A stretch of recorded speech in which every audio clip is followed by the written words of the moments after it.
tonga eto izay tonga eto Jesosy tena hoe miombona aminao ataovy tena mifankahita aminao zay Jesosy ao anatin'ity fotoana androany ity ao koa tanteraka somarina aminay zany teny fikasanao zany fa tsy ho sanatria Jesosy ho teny mandalo fotsiny eo amin'ny sofinay ataovy tena lalipaty aty anatin'ny fonay zany ary isy vokatra ho hitanao eo amin'ny tsirairay avy tonga eto Jesosy na izay manaraka anay ataovy tena mahita anao Jesosy ataovy tena mifanena aminao marana fisongonana tsirairay avy amin'ity taona ity raha nomboka zao taona zao zay Jesosy eo ka tena mifemifiongonana teraka aminao aro ka tena marina aminay miteny fikasanao hoe mahita ianao mahita anay ao anaty fiangonana amin'ny fotoana rehetra ao amin'ny toerana tena ilainao anay tianao hitananay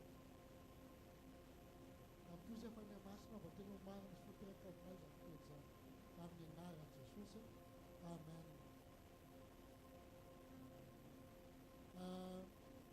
Ndao tsika mbola angataka ny fanahy masina angataka tsika ny fanahy masina mba tena olonaka ny fotsika andray teny androany olonaka ny fotsika tena andray teny androany aoka tsy ho teny hoe ny ambony vatolaty na ho teny eny ambony voasarikitry ny tsiro fa ho teny ho tena feno ho tena ao anatin'le teny lalipaka le amin'ny tany lonaka ka hitan'Andriamanitra vokatra eo amin'ny fiainam-panahintsika ao anatin'izao andao tena ka agataka ny fanahy masina tsika fanahy masina ampio zay aoka olonaka ny fonay aoka olonaka ny fonay andara ny teninao aoka tsy ho fovonina na saina vonina fa saina mbola tsy nahay ninino ndray tonga eto androany ka ora mandrataka ny fondrazakely ora manaiky zay ninina teny mpanikina na teny fameretana eto dia anaiky fotsiny zay ao anatin'izany aoka Jesosy aoka tsy hitondra zavatra efa voniny zay tonga eto fa ataovy tena fovidy saina vidy vao fenona aoka izany letina eto androany misaotra Jesosy mangataka izay fanatena fananasina mangataka izay fanatena fananasina amin'ny anaran'i Jesosy amen. 2 Pierre chapitre 1 verset 5.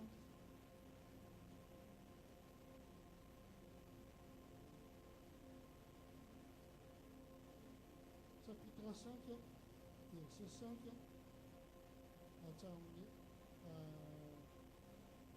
fahafolo verset 5 jusqu'à 10 amin'ny anaran'i Jesosy.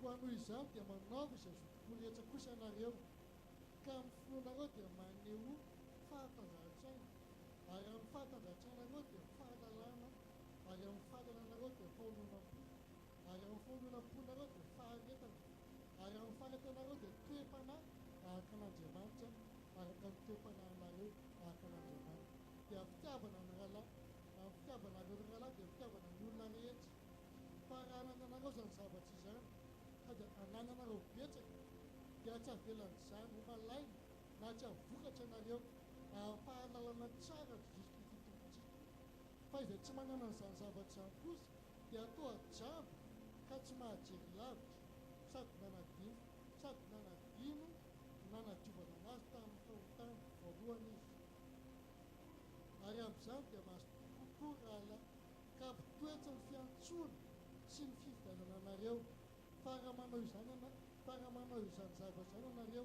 dia tsota fotoana vory mandrakizay amen. Andao tena andana zotopositsika miaraka amin'ny fanampiny fanahy masina amin'ireo toetra tetariny Jesosy ho amintsika tsirairay avy tsy amin'ny toetra tianao atao intsony fa amin'ny toetra tetariny Jesosy amin'izay andao mba havoaka ina ny takiany Jesosy amintsika manomboka izao tsy avana rahanao tahaka ny tenanao aza mijery olona tahaka ny fijerinao fa ataovy tahaka ny fijerin'Andriamanitra ny fahitanao na olona farak'izay manikiranao azy atao ve raha Jesosy mijery an'ity rahalahy na ranavavy ity dia fitiavana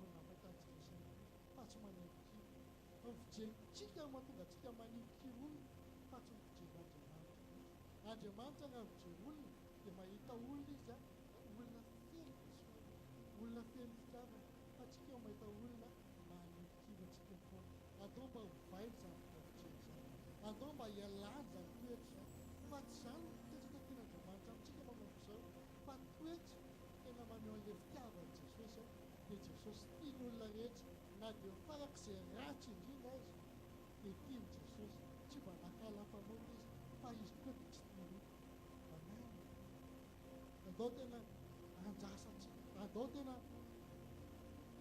angataka fanamasintsika no tanteraka amintsika izany zotokoa izany zotokoa mandeha amin'ny toetra n'Andriamanitra amen andaotsika mbola mivavaka raha eo amin'ny anaran'i Jesosy aoko marina aminay izany teny izany aoko tanteraka anao tena zoto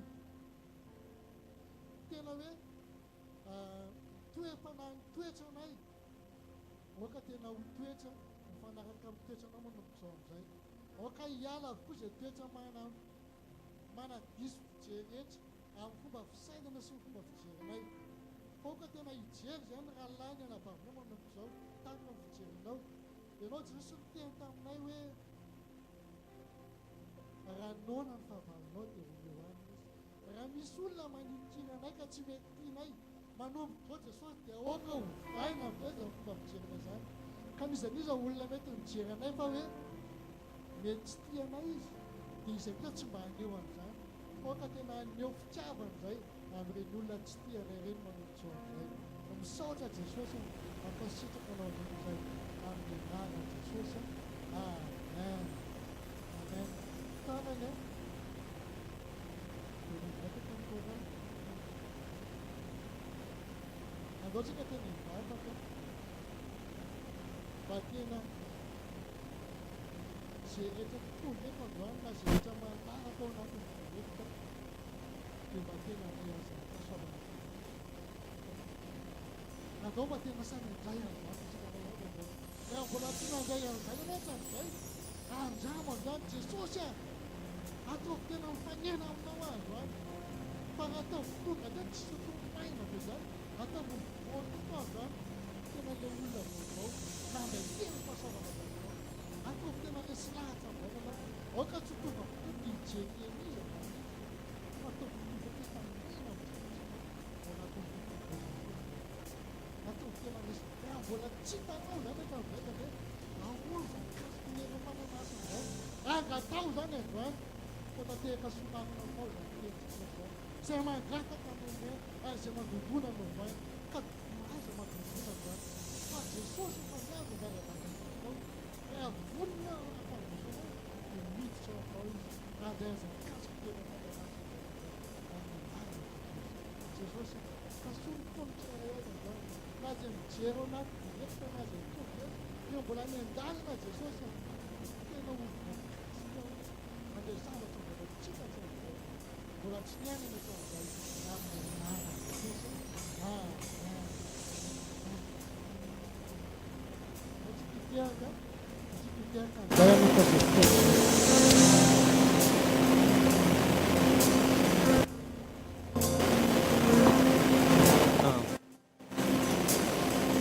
Bonjour à tous, vous allez bien? Est-ce qu'on peut acclamer le Seigneur? Est-ce qu'on peut se lever dans la présence de Dieu s'il vous plaît? Et je profite de cette occasion pour souhaiter une bonne année à chacun et à chacune. Est-ce que tu peux souhaiter une bonne année à 3 ou 4 personnes à côté de toi? Bonne année 2026. Est-ce qu'on peut acclamer le Seigneur pour cette nouvelle année? Est-ce qu'on peut acclamer le Seigneur pour cette nouvelle année? Vous avez tapé les mains ou pas? Alléluia. Yes. On est dans la joie de vous accueillir et bienvenue à tous. Et j'espère que vous allez passer un bon moment, pas juste un bon moment, un moment où vous allez faire une rencontre personnelle avec celui qui mérite d'être honoré au début de cette année. Parce que vous savez, c'est pas le changement de chiffre. C'est pas le changement de chiffre qui change notre vie. C'est le changement de notre cœur qui change notre vie. Le chiffre peut changer. Et si le cœur ne change pas, aujourd'hui sera pareil que hier. Mais le changement est une décision. Pour commencer une nouvelle saison, c'est une décision de commencer une nouvelle saison. Ce n'est pas juste une période qui change, ce n'est pas juste l'année qui change. Et la parole de Dieu dit que sa bonté se renouvelle chaque matin. Sa bonté se renouvelle chaque matin. Il n'a pas dit sa bonté se renouvelle chaque année, mais chaque matin. Ça veut dire que chaque matin, tu peux décider d'avancer vers quelque chose de nouveau. Aujourd'hui, c'est un nouveau départ. Aujourd'hui, c'est un nouveau départ. Aujourd'hui, c'est un temps de rafraîchissement. Tu ne peux pas espérer de meilleurs résultats en faisant la même chose que l'année dernière. Il faut que tu décides de faire quelque chose de nouveau. Il faut que tu décides de faire quelque chose que tu n'as jamais fait auparavant pour espérer un autre résultat. Donc aujourd'hui, c'est un moment où tu peux changer les choses. C'est un moment où tu peux décider en toi-même de faire de nouvelles choses. Et ça peut commencer avec Dieu. Ça peut commencer avec Dieu. Est-ce qu'on peut juste applaudir le Seigneur? Est-ce qu'on peut applaudir le Seigneur? Est-ce que vous êtes prêts à louer Dieu? On va louer Dieu.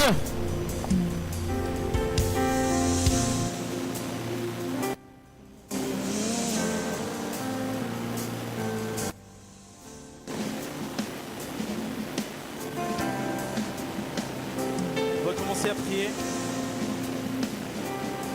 Peut-être que tu n'as pas l'habitude et c'est quelque chose de très nouveau, c'est quelque chose dont tu n'as pas l'habitude de faire, mais il n'y a pas de protocole ici, il faut juste que tu ouvres ton cœur. Tu ouvres ton cœur à rencontrer Dieu, il faut que tu sois juste ouvert maintenant. Ouvert à ce qui se passe ici. Et lâche prise dans la présence de Dieu. Lâche prise dans la présence de Dieu.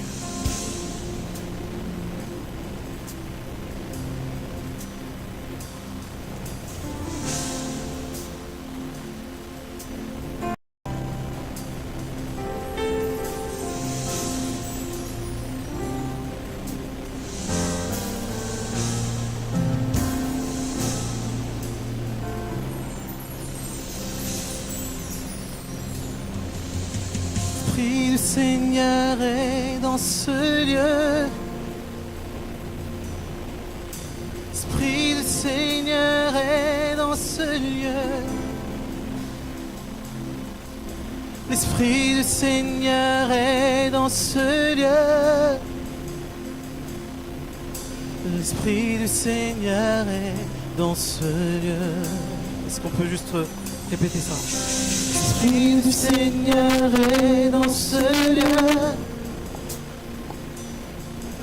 L'Esprit du Seigneur est dans ce lieu. L'Esprit du Seigneur est dans ce lieu.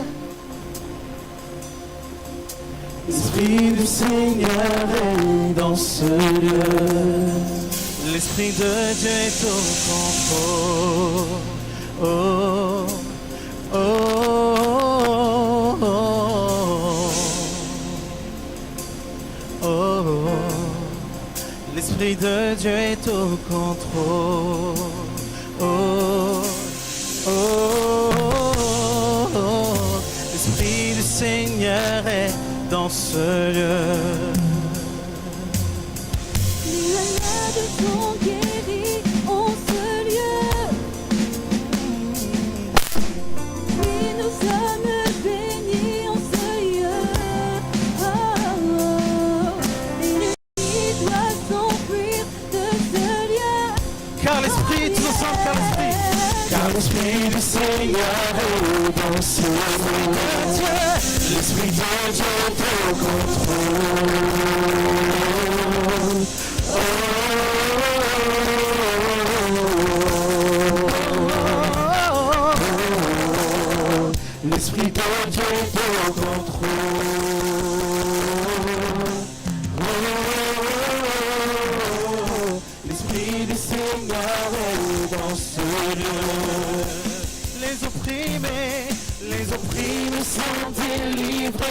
ce lieu.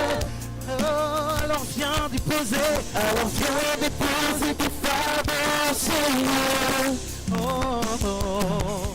Le pardon, je veux te le donner en ce lieu. Car l'Esprit du Seigneur est dans ce lieu. L'Esprit de Dieu est au contrôle. Oh,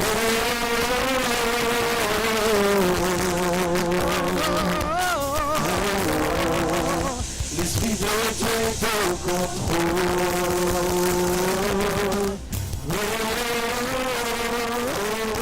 L'Esprit du Seigneur est dans ce lieu.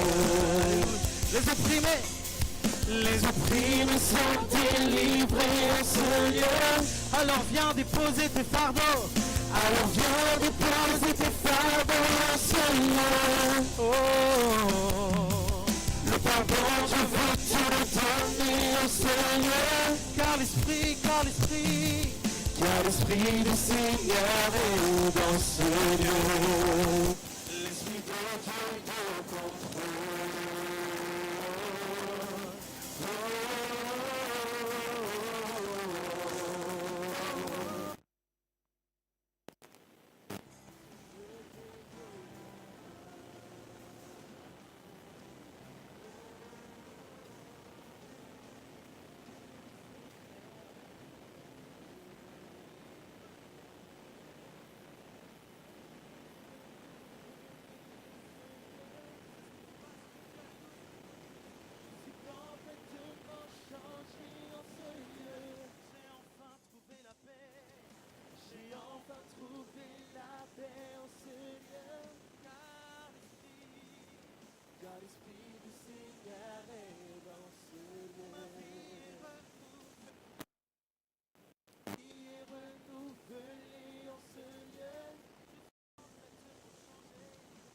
Complètement changé en ce lieu.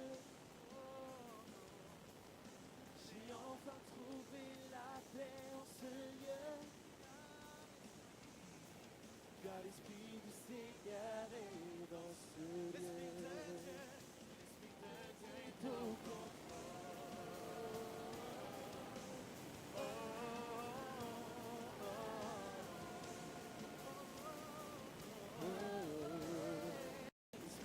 Dieu est au contrôle.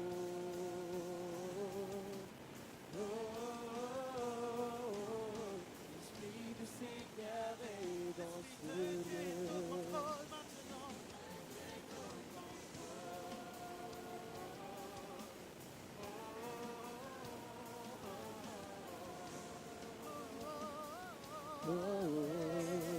L'Esprit de Dieu est au contrôle.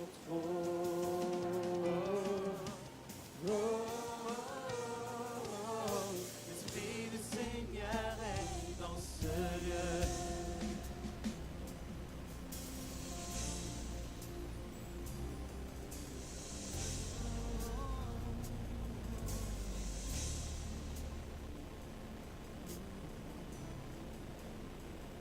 Tout ce que tu veux en souhaiter.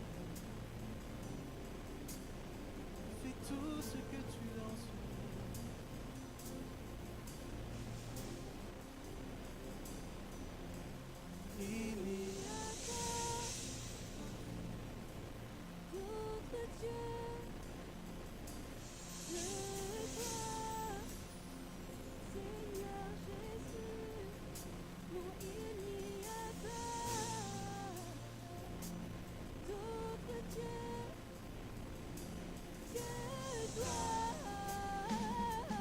Est-ce qu'on peut juste répéter ça? Il n'y a pas d'autre Dieu que toi. Il n'y a pas d'autre Dieu,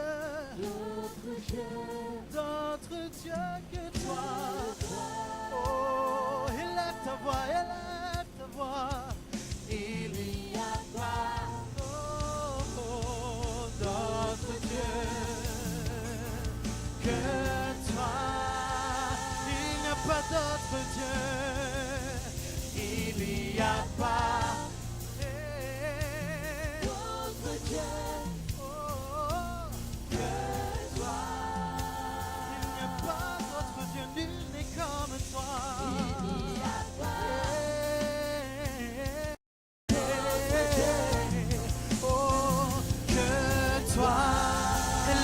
ta voix, élève ta voix. Il n'y en a pas d'autre Dieu Il n'y en a pas d'autre Dieu que toi. Il n'y a pas d'autre Dieu que toi. Il n'y a pas d'autre Dieu.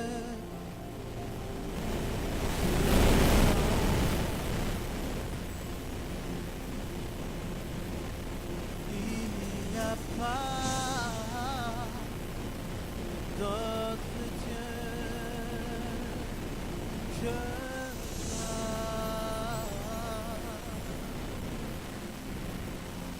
Il n'y a pas d'autre Dieu que toi.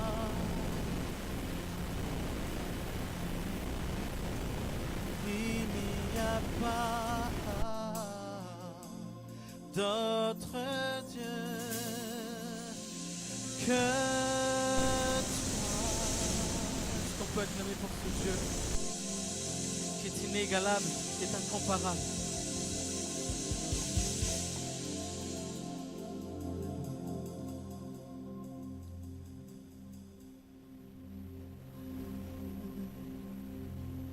Nous voulons encore proclamer ton nom maintenant, Seigneur.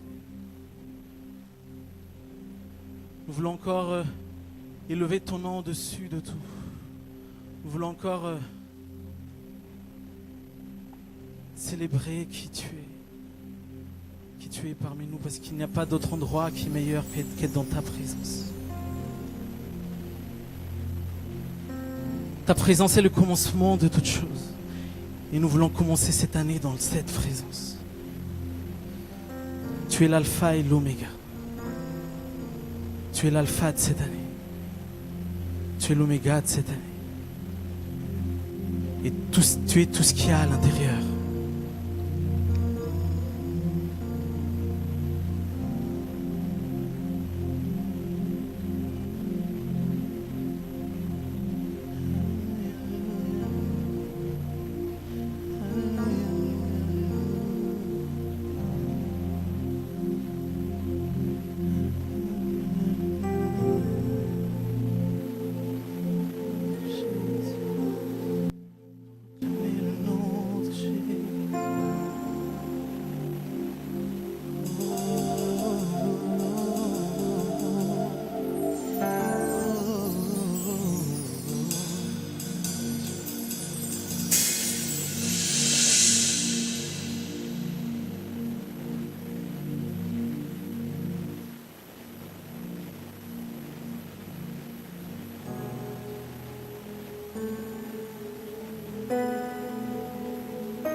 Proclamer le nom de Jésus sur nos cœurs et sur chaque pensée. Car je sais que la paix est dans ta présence, en toi Jésus.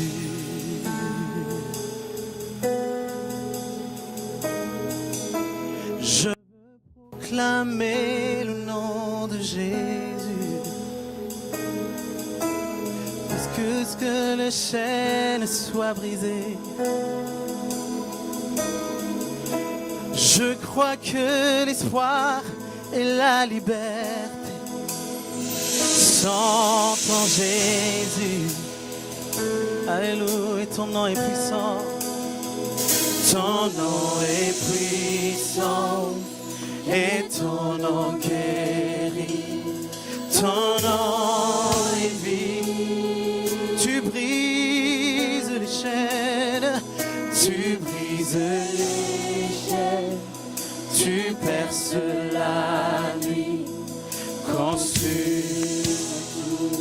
Est-ce que quelqu'un veut proclamer le nom de Jésus maintenant? Alléluia. Élève ta voix. Je veux proclamer le nom de Jésus Et sur l'anxiété, sur nos peurs et sur l'anxiété, sur les cœurs affligés, sur les cœurs affligés par la dépression. Oui, oh Jésus. est-ce que quelqu'un veut encore proclamer? Je veux proclamer, je veux proclamer. Je veux proclamer le nom de Jésus sur nos peurs et sur l'anxiété, sur les cœurs affligés par la dépression. Oui, oh Jésus. Tous ensemble d'une même voix. Ton nom est puissant, ton nom est puissant. Et ton nom guérit, ton nom est vie. Tu brises les chaînes, tu brises les chaînes, tu perces la nuit, consume tout. Ton nom est puissant, oh proclame. Ton nom est puissant, et ton nom guérit. Tu brises les chaînes, tu brises les chaînes, tu perces la nuit, consume tout. Déclarons-le partout.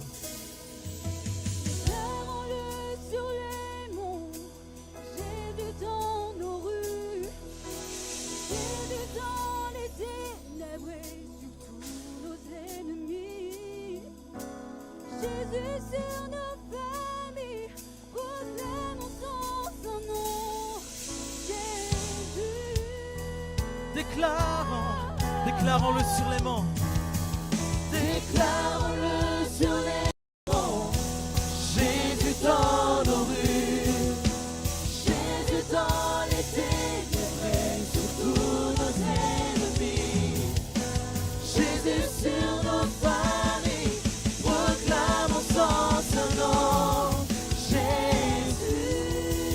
Déclarons-le sur les monts. Oh.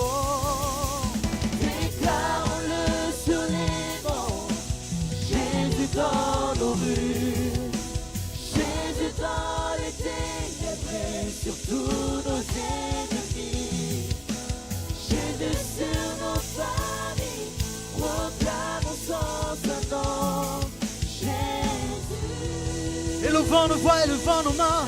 Ton nom est Puissant, et et ton nom guérit, ton nom est vie. tu brises les chaînes. Tu brises les chaînes, tu perces la nuit, consume tout. Ton nom est puissant. Ton nom est puissant, et ton nom guérit, ton nom est vie. Tu brises les chaînes. Tu brises les chaînes, tu perces la nuit, consume tout. Ton nom est puissant et ton nom guérit. Ton nom est vie. Tu brises les chaînes, tu perces la nuit, consume tout. Peu importe ce qui s'est passé en 2025, tu vas chanter aujourd'hui. Ton nom est puissant et ton nom guérit. Ton nom est vie. Tu brises les chaînes. Tu brises les chaînes. Tu perces la nuit. Consume tout. Alléluia. Tu brises les chaînes, tu perces l'année, consumes tout. Oh, oh. Tu brises les chaînes, tu perces la nuit, consumes tout.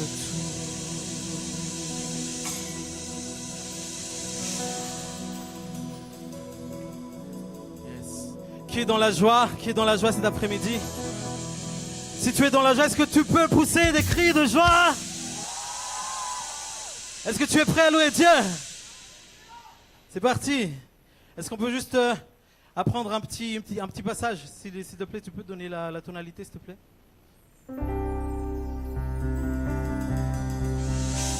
Oh, oh, oh, oh.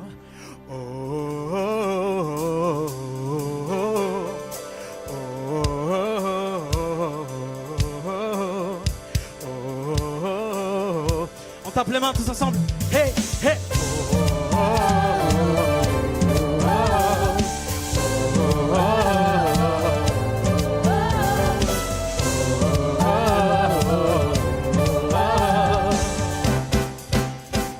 C'est bon. Ok, ils connaissent. On peut commencer. C'est bon, vous êtes là? Toujours? Est-ce qu'on peut juste taper les mains? Hey, hey.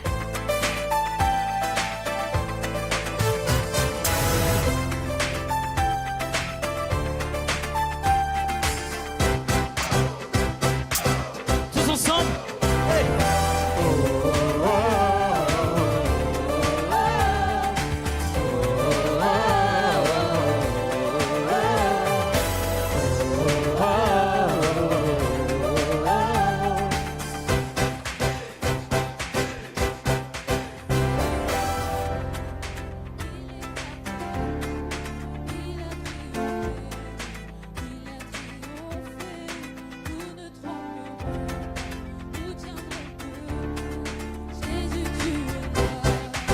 Il a porté nos fautes. Il a porté nos fautes, couvert notre honte. Il a triomphé, il a triomphé. Nous ne tremblerons pas, nous tiendrons debout. Jésus, tu es là. Je vivrai, oui, je vivrai, car la puissance de ressuscité demeure en moi et je suis libre au nom de Jésus. tous ensemble, on chante.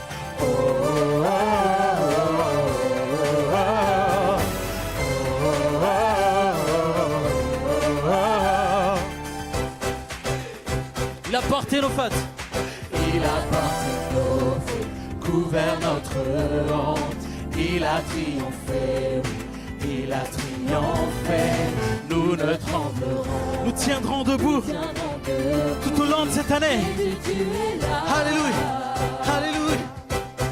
Je vivrai, oui je vivrai, car la puissance de ressuscité demeure en moi et je suis libre au nom de Jésus. Je vivrai, oui je vivrai. Je veux chanter Christ révélé et déclarer je suis guéri au nom de Jésus. alléluia. On tape juste les mains tous ensemble. Oh.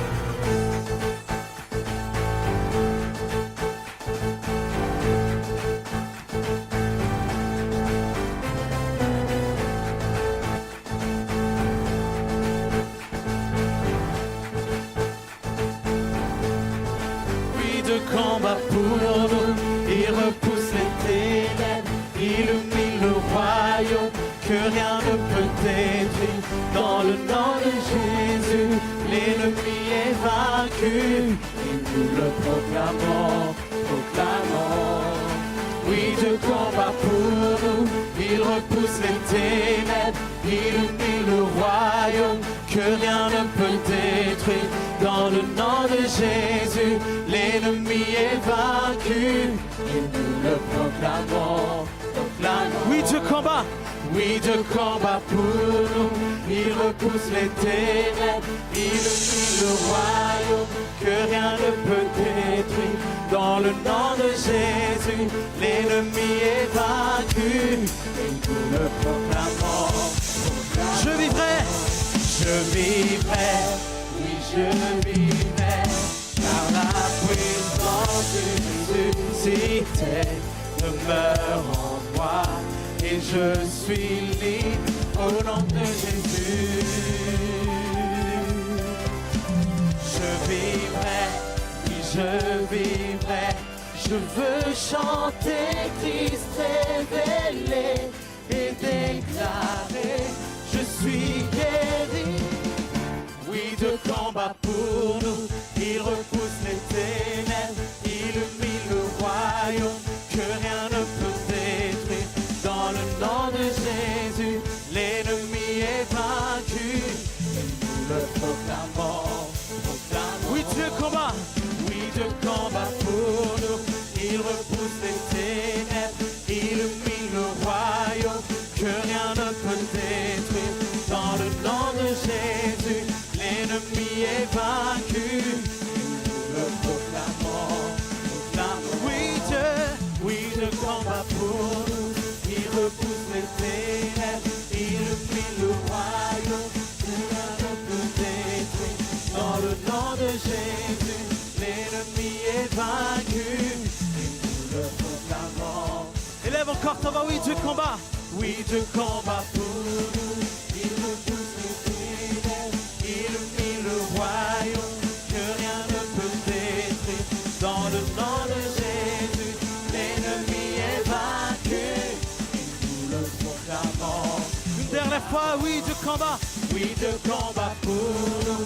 Il repousse les ténèbres, illumine le royaume que rien ne peut détruire.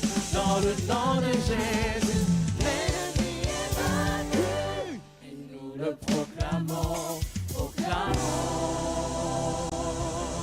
Amen. Est-ce qu'on peut pousser des cris de joie? On continue dans la louange. Maintenant, est-ce que tu es prêt à danser pour Dieu? C'est parti.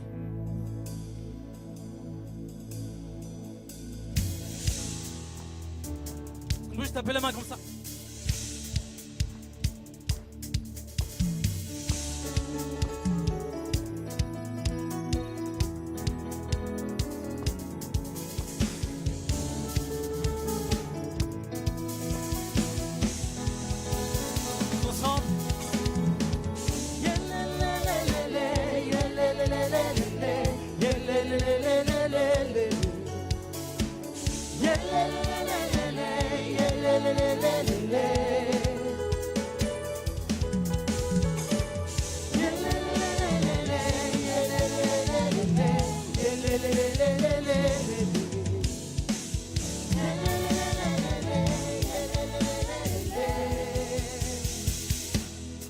Je chanterai de tout cœur les merveilles de mon papa Yahweh. Il m'a ôté des ténèbres, il m'a délivré de tout péché. Je chanterai de tout cœur les merveilles de mon papa Yahweh. Il m'a ôté des ténèbres, il m'a délivré de tout. Mon papa est fidèle, il ne m'abandonne jamais. Je n'ai plus rien à craindre, car Yahweh m'a libéré. Je suis dans la joie, une joie immense. Je suis dans l'allégresse, car Yahweh m'a libéré.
louons le Seigneur, il est vivant.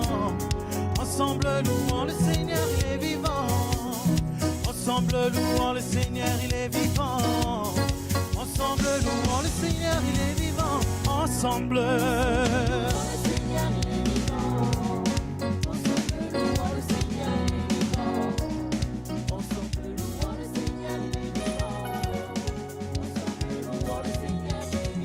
Hey, hey, hey, hey, hey, hey. Ah, louons, louons. À gauche, à gauche. Hey, hey, à droite. Louons, louons. Hey, hey, hey, hey. Louons, louons. Hey, hey. Ah, louons le Seigneur. Vraiment personne comme Jésus. Il n'y a vraiment personne comme Jésus. Il n'y a vraiment personne comme Jésus. Il n'y a vraiment personne. Il n'y a vraiment personne. Il n'y a vraiment personne comme Jésus. Il n'y a vraiment personne comme Jésus. Il n'y a vraiment personne comme Jésus. Il n'y a vraiment personne comme Jésus. J'ai marché, marché. Personne, personne. J'ai fouillé, fouillé. Personne, personne. J'ai tourné, tourné. Personne, personne. Il n'y a vraiment personne. J'ai marché, marché. Personne, personne.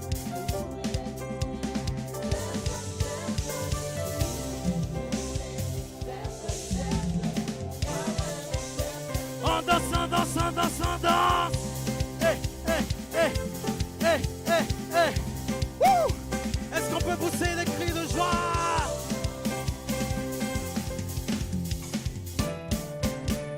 Un, deux, trois, quatre, on saute, on saute, on saute, on saute, on saute, on saute, on saute, on saute. Hey, Jésus, Jésus, Jésus, Jésus.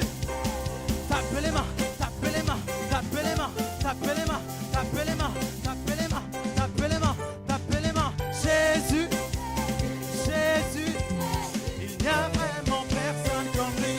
Hey, il n'y a vraiment personne comme Jésus. Il n'y a vraiment personne comme Jésus.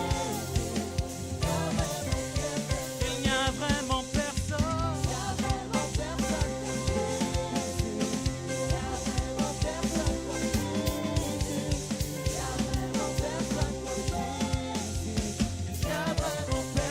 Il n'y a vraiment personne.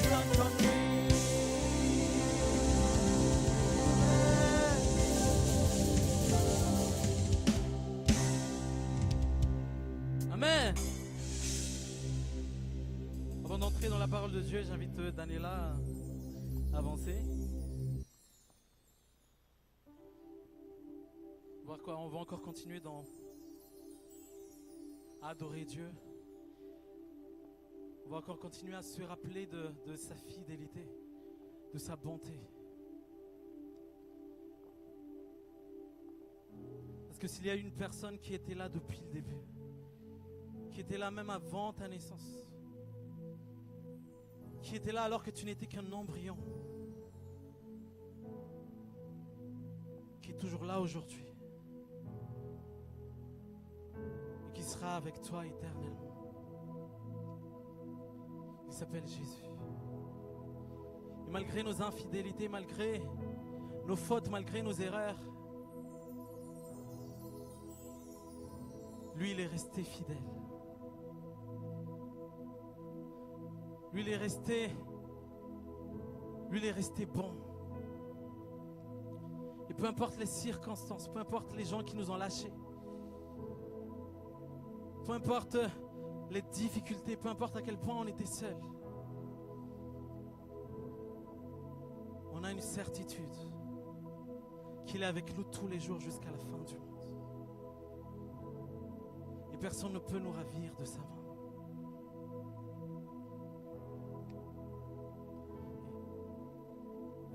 Rappelons-nous de sa bonté maintenant.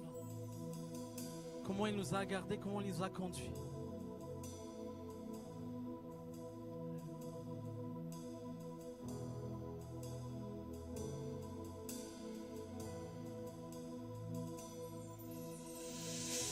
Je ne sais pas de quoi demain sera fait, mais je suis certain que tu m'y attends déjà. Je ne connais pas toutes les lignes de ton projet, mais je sais qu'il s'accomplira.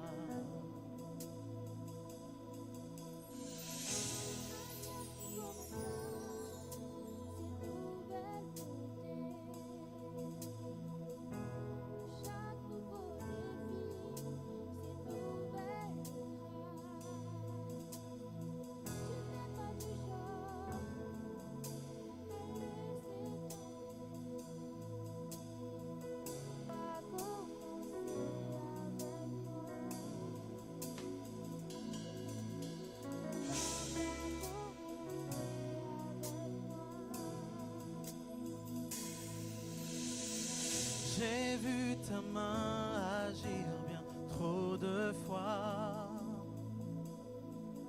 pour oublier si facilement. Tu m'as conduit de victoire en victoire. Je n'oublierai pas facilement ta fidélité.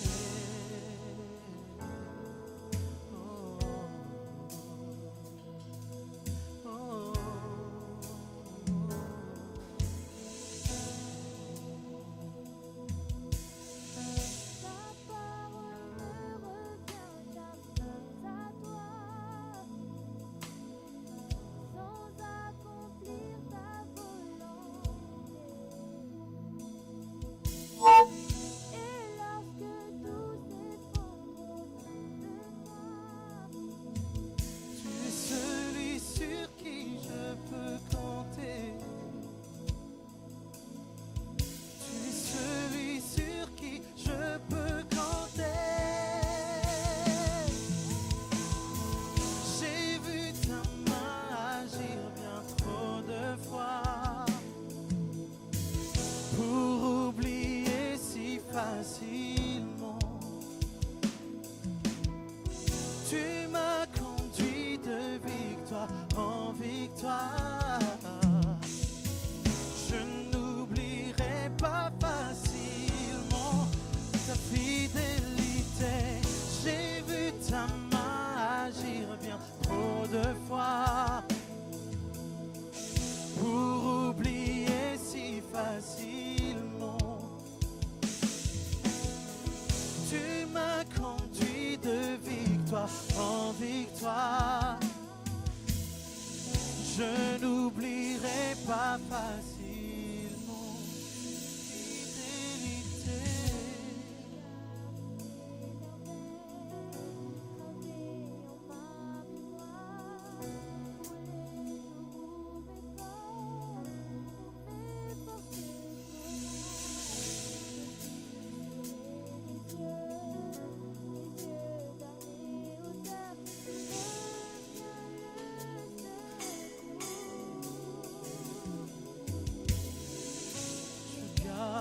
Tes merveilles gravées en ma mémoire pour les jours où mes forces, où mes forces seront rares.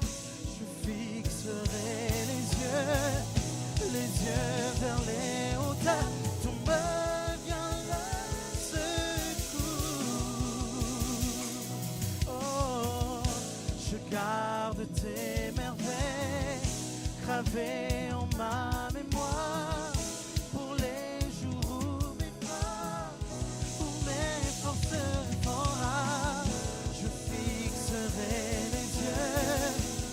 yeux vers les hauteurs, tout me donne secours. J'ai vu ta main agir bien.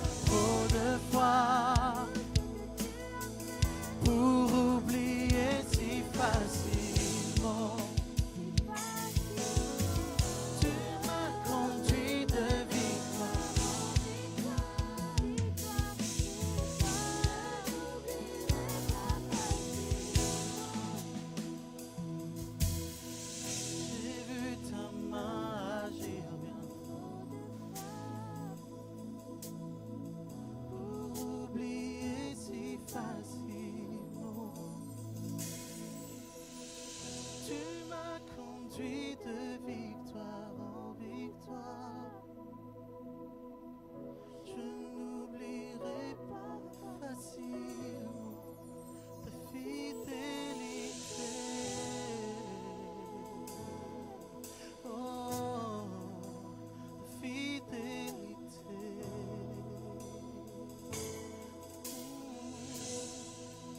Ta fidélité.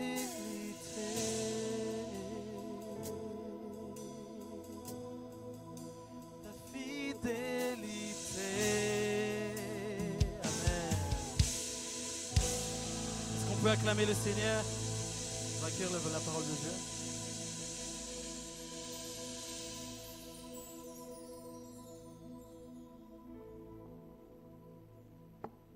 Alléluia. Alléluia. Dotsika tsangana amin'ny toerana misy antsika ny voninahitra ny mpanjaka ny mpanjaka. Est-ce qu'on peut se lever là où nous sommes pour donner gloire à Dieu, au roi des rois? Fivoriana voalohany eto amin'ity toeran'ity amin'ity taon'ity androany. C'est le premier culte de cette année, ici dans cet endroit. Te anontany anareo aho hoe le firy androany? J'aimerais vous demander, on est le combien aujourd'hui? Le 3. On est le 3. Tamin'ny andro fahatelo Jesosy no nitsangana tamin'ny maty. Jésus est ressuscité au 3e jour. Ary tombok'Andriamanitra ao anatin'izao andro fananganan'izao sady fivorintsika eto amin'ity toeran'ity. Et Dieu commence notre culte en ce jour de résurrection. Tikanao anangana ny tananao any amin'ny lanitra ka Est-ce que tu sitrakan'Andriamanitra. peux lever ta main au ciel Teneno Andriamanitra hoe mitenena amiko androany. et dis à Dieu aujourd'hui, parle-moi Seigneur. Zay teny lazainao amiko androany dia teny iainako mandritry ny taona. Tout ce que tu vas me dire aujourd'hui, je vais vivre par ta parole durant toute cette année. Manambara ny sitraponao ato anatiko Andriamanitra. Révèle ta volonté à l'intérieur de moi, Seigneur Dieu. Vonina ny aino anao aho Je suis prêt à t'écouter. amin'ny anaran'i Jesosy. Au nom de Jésus. Amen. Miarabantsika rehetrarehetra tratry ny taona mba miaraba olona roa sy telo manodidina anao hoe tratry ny taona ianao hoe Est-ce que tu peux souhaiter une bonne année à ceux et celles qui sont à côté de toi? tsika eto mantsy tsisy olava fa ray daholo tsika. Parce qu'on est un en Jésus-Christ. Noho izany ame tsikitsikiny eo akaikinao dia arabao izy. Donne-lui un petit sourire et souhaite-lui une bonne année. Alléluia. Faly be zay mahita anareo androany maraina. Nous sommes très contents de vous voir ici ce matin, cet après-midi. Inoko fa ny teny androany hitondra famelombelomana ho anao. Je suis sûr que la parole d'aujourd'hui va t'apporter du rafraîchissement.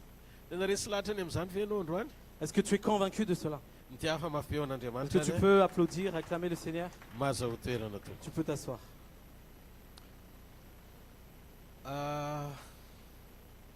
Ty taon'ity dia taona mangin'Andriamanitra ny olony. Cette année est l'année où Dieu va visiter son peuple. Ary ty taon'ity ihany koa dia taona hisehoan'Andriamanitra amin'ny fampiasan'Andriamanitra ny fijoroantsika ao amin'ny fanjakana. Et c'est l'année où Dieu va utiliser notre fermeté dans sa volonté pour qu'il puisse se révéler. Androany maraina dia hitondratsika ao anatin'ny fotoana fohy. Androany maraina dia hitondratsika ao anatin'ny fotoana fohy. Cet après-midi, j'aimerais vous emmener dans un court instant. Hoe misitraka ny fanatrehan'Andriamanitra ao anaty fiombonana. C'est de jouir de la présence de Dieu dans la communion. Hitanareo be dia be ny olona voafitaka amin'izao andro faran'izao. Il y a plein de gens qui sont trompés en ces derniers temps.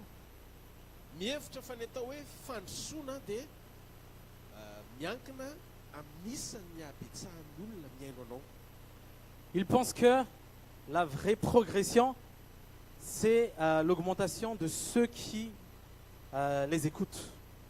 Na koa faritana amin'ny vokatra izay mitranga ao anaty ministera anankiray toy ny hoe fahagagana sy famantarana. Ils pensent aussi que la vraie progression, c'est quand il y a plein de signes et de miracles dans un culte en particulier. Fa androany hariva ao anaty communion dia te hizara amintsika ao anaty fahatokiana tsara ny atao hoe mandroso eo imason'Andriamanitra. Et aujourd'hui, j'aimerais vous partager dans cette communion fraternelle ce qui est vraiment le vrai avancement en Dieu. hojerentsika kely any lioka toko fafolo a manomboka amin'ny andiny voalohany ka hatramin'ny andiny fahasivy dia dingantsika any amin'ny andiny fafito ambin'ny folo. Luc 10, 1 à 9, et on va directement passer au 17 juste après ça. Luc 10, 1 à 9. Au nom de Jésus. Après cela, le Seigneur désigna encore 70 autres disciples et les envoya 2 à 2 devant lui dans toutes les villes et dans tous les lieux où lui-même devait aller. Il leur dit, la moisson est grande, mais il y a peu d'ouvriers. Priez donc le maître de la moisson d'envoyer des ouvriers dans sa moisson. Partez, voici je vous envoie comme des agneaux au milieu des loups. Ne portez ni bourse, ni sac, ni souliers, et ne saluez personne dans le chemin. Dans quelque maison que vous entriez, dites d'abord que la paix soit sur cette maison. Et s'il se trouve là un enfant de paix, votre paix reposera sur lui, sinon elle reviendra à vous. Demeurez dans cette maison-là, mangeant et buvant ce qu'on vous donnera, car l'ouvrier mérite son salaire. N'allez pas de maison en maison. Dans quelque ville que vous entriez et où l'on vous recevra, mangez ce qui vous sera présenté. Guérissez les malades qui s'y trouveront et dites-leur, le royaume de Dieu s'est approché de vous. On va directement aller au 17, verset 17.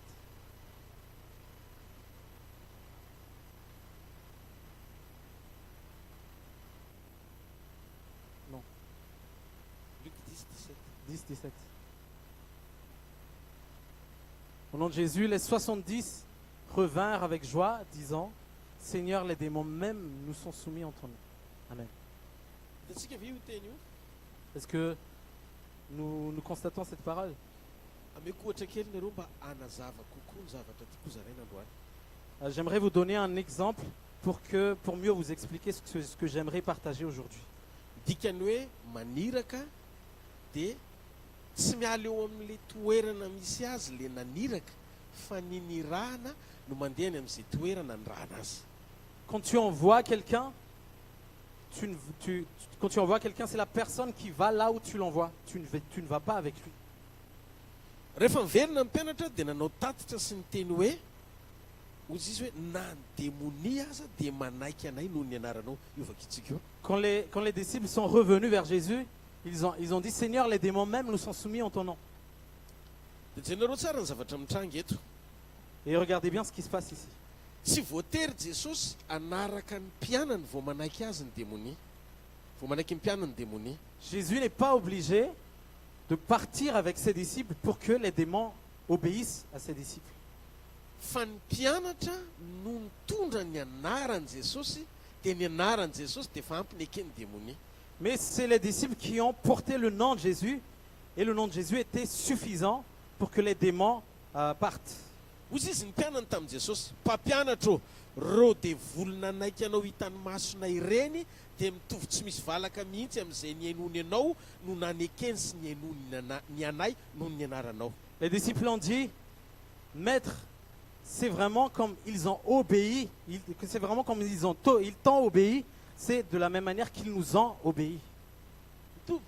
Mitovy tsisy valaka ny ainony dia voly anao taminao mibaiko azy, zay koa mibaiko tamin'ny anaranao dia niaino anay izy. C'est exactement pareil. Quand tu leur as dit de partir, ils sont partis et nous avons fait la même chose en ton nom, ils sont partis également. Midika zany fa tsy voatery anana ny présence n'Andriamanitra ny olona mampiasa ny anaran'Andriamanitra. C'est-à-dire que quelqu'un qui utilise le nom de Dieu n'est pas obligé, c'est pas obligé que la présence de Dieu soit avec lui. Atsangany ny tanan'izay maheno ahako. Est-ce que tu m'entends? Est-ce que tu peux lever tes mains? Mazava aminareo tsara ve hatreto aloha ny fanombohana ao anatin'ilay fampianarana. Est-ce que vous comprenez bien d'abord le début de ce message? Jesosy naniraka amin'ny mpianany hitondra ny anarany. Jésus a envoyé ses disciples à porter son nom. Fa Jesosy tsy niaraka tamin'ny mpianany nanatrika ny fomba nampiasana ny anarany. Mais Jésus n'était pas présent pour constater comment les disciples ont utilisé son nom. Proof manao tatitra ny mpianatra rehefa miverina satria zay zavatra nitranga tany tsy voatery natrehan'i Jesosy dia mila nampahafantariny zareo an'i Jesosy hoe zao ny zava-nisy rehefa naniraka anay ianao. La preuve, c'est qu'ils ont fait un compte rendu une fois revenus vers Jésus. Ils ont dit ce qui s'est passé là-bas, c'est-à-dire que Jésus n'était pas avec eux. Mila fantatsika tsara fa rehefa irahan Jesosy ny olona anankiray mitondra ny anarany dia mijoro ny anaran' Jesosy manamarina zay zavatra ampanaovin'Andriamanitra azy. J'aimerais vous partager que quand Dieu envoie quelqu'un pour porter son nom, ce nom de Jésus tient ferme dans ce qu'il a la capacité de faire, même si Jésus n'est pas présent avec cette personne.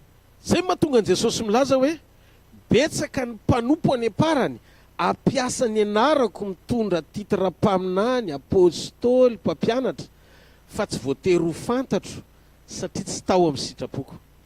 Voilà pourquoi Jésus dit qu'il y aura plein de gens en ces derniers temps qui ont le titre de prophète, apôtre, pasteur, etc. Mais je ne les connais pas parce qu'ils ne demeurent pas dans ma volonté. Dika fa afaka mampiasa ny anarany zay ny rahany fa tsy voatery anana ny présence. C'est-à-dire que celui qui est envoyé peut porter le nom de Jésus, mais n'a pas forcément la présence de Jésus. Ndao ny antsika ijery ny tenin'i Jesosy eo amin'ny Jaona toko 2:20, ny 4:7 ka hatramin'ny 5:7. On va lire dans Jean 12, 44-45. Jean chapitre 12, versets 44 à 45. Au nom de Jésus. Or, Jésus s'était écrié, « Celui qui croit en moi, croit non pas en moi, mais en celui qui m'a envoyé. Et celui qui me voit, voit celui qui m'a envoyé. » Jesosy eto ny teny hoe zay mino an Jesosy dia mino zay naniraka azy. Jésus dit que celui qui me croit, croit aussi en celui qui m'a envoyé. Ary zay mahita dia mahita zay naniraka ako. Et celui qui me voit, voit aussi celui qui m'a envoyé. Dia jerentsika indray ao Matthieu toko 10 ny 9:7 ka hatramin'ny 9:7. Et dans Matthieu 10, 40 à 41, Fakina rehefa hita ny Matthieu toko 10 ny 9:7 ka hatramin'ny 9:7. Matthieu 10, 40 à 41, au nom de Jésus, celui qui vous reçoit, me reçoit, et celui qui me reçoit, reçoit celui qui m'a envoyé. Eto zany dia tiako fantatsika fa Jesosy miantoka an'izay zavatra mpanaoviny. Ici, j'aimerais vous faire savoir que Jésus garantit la mission qu'il t'a confiée.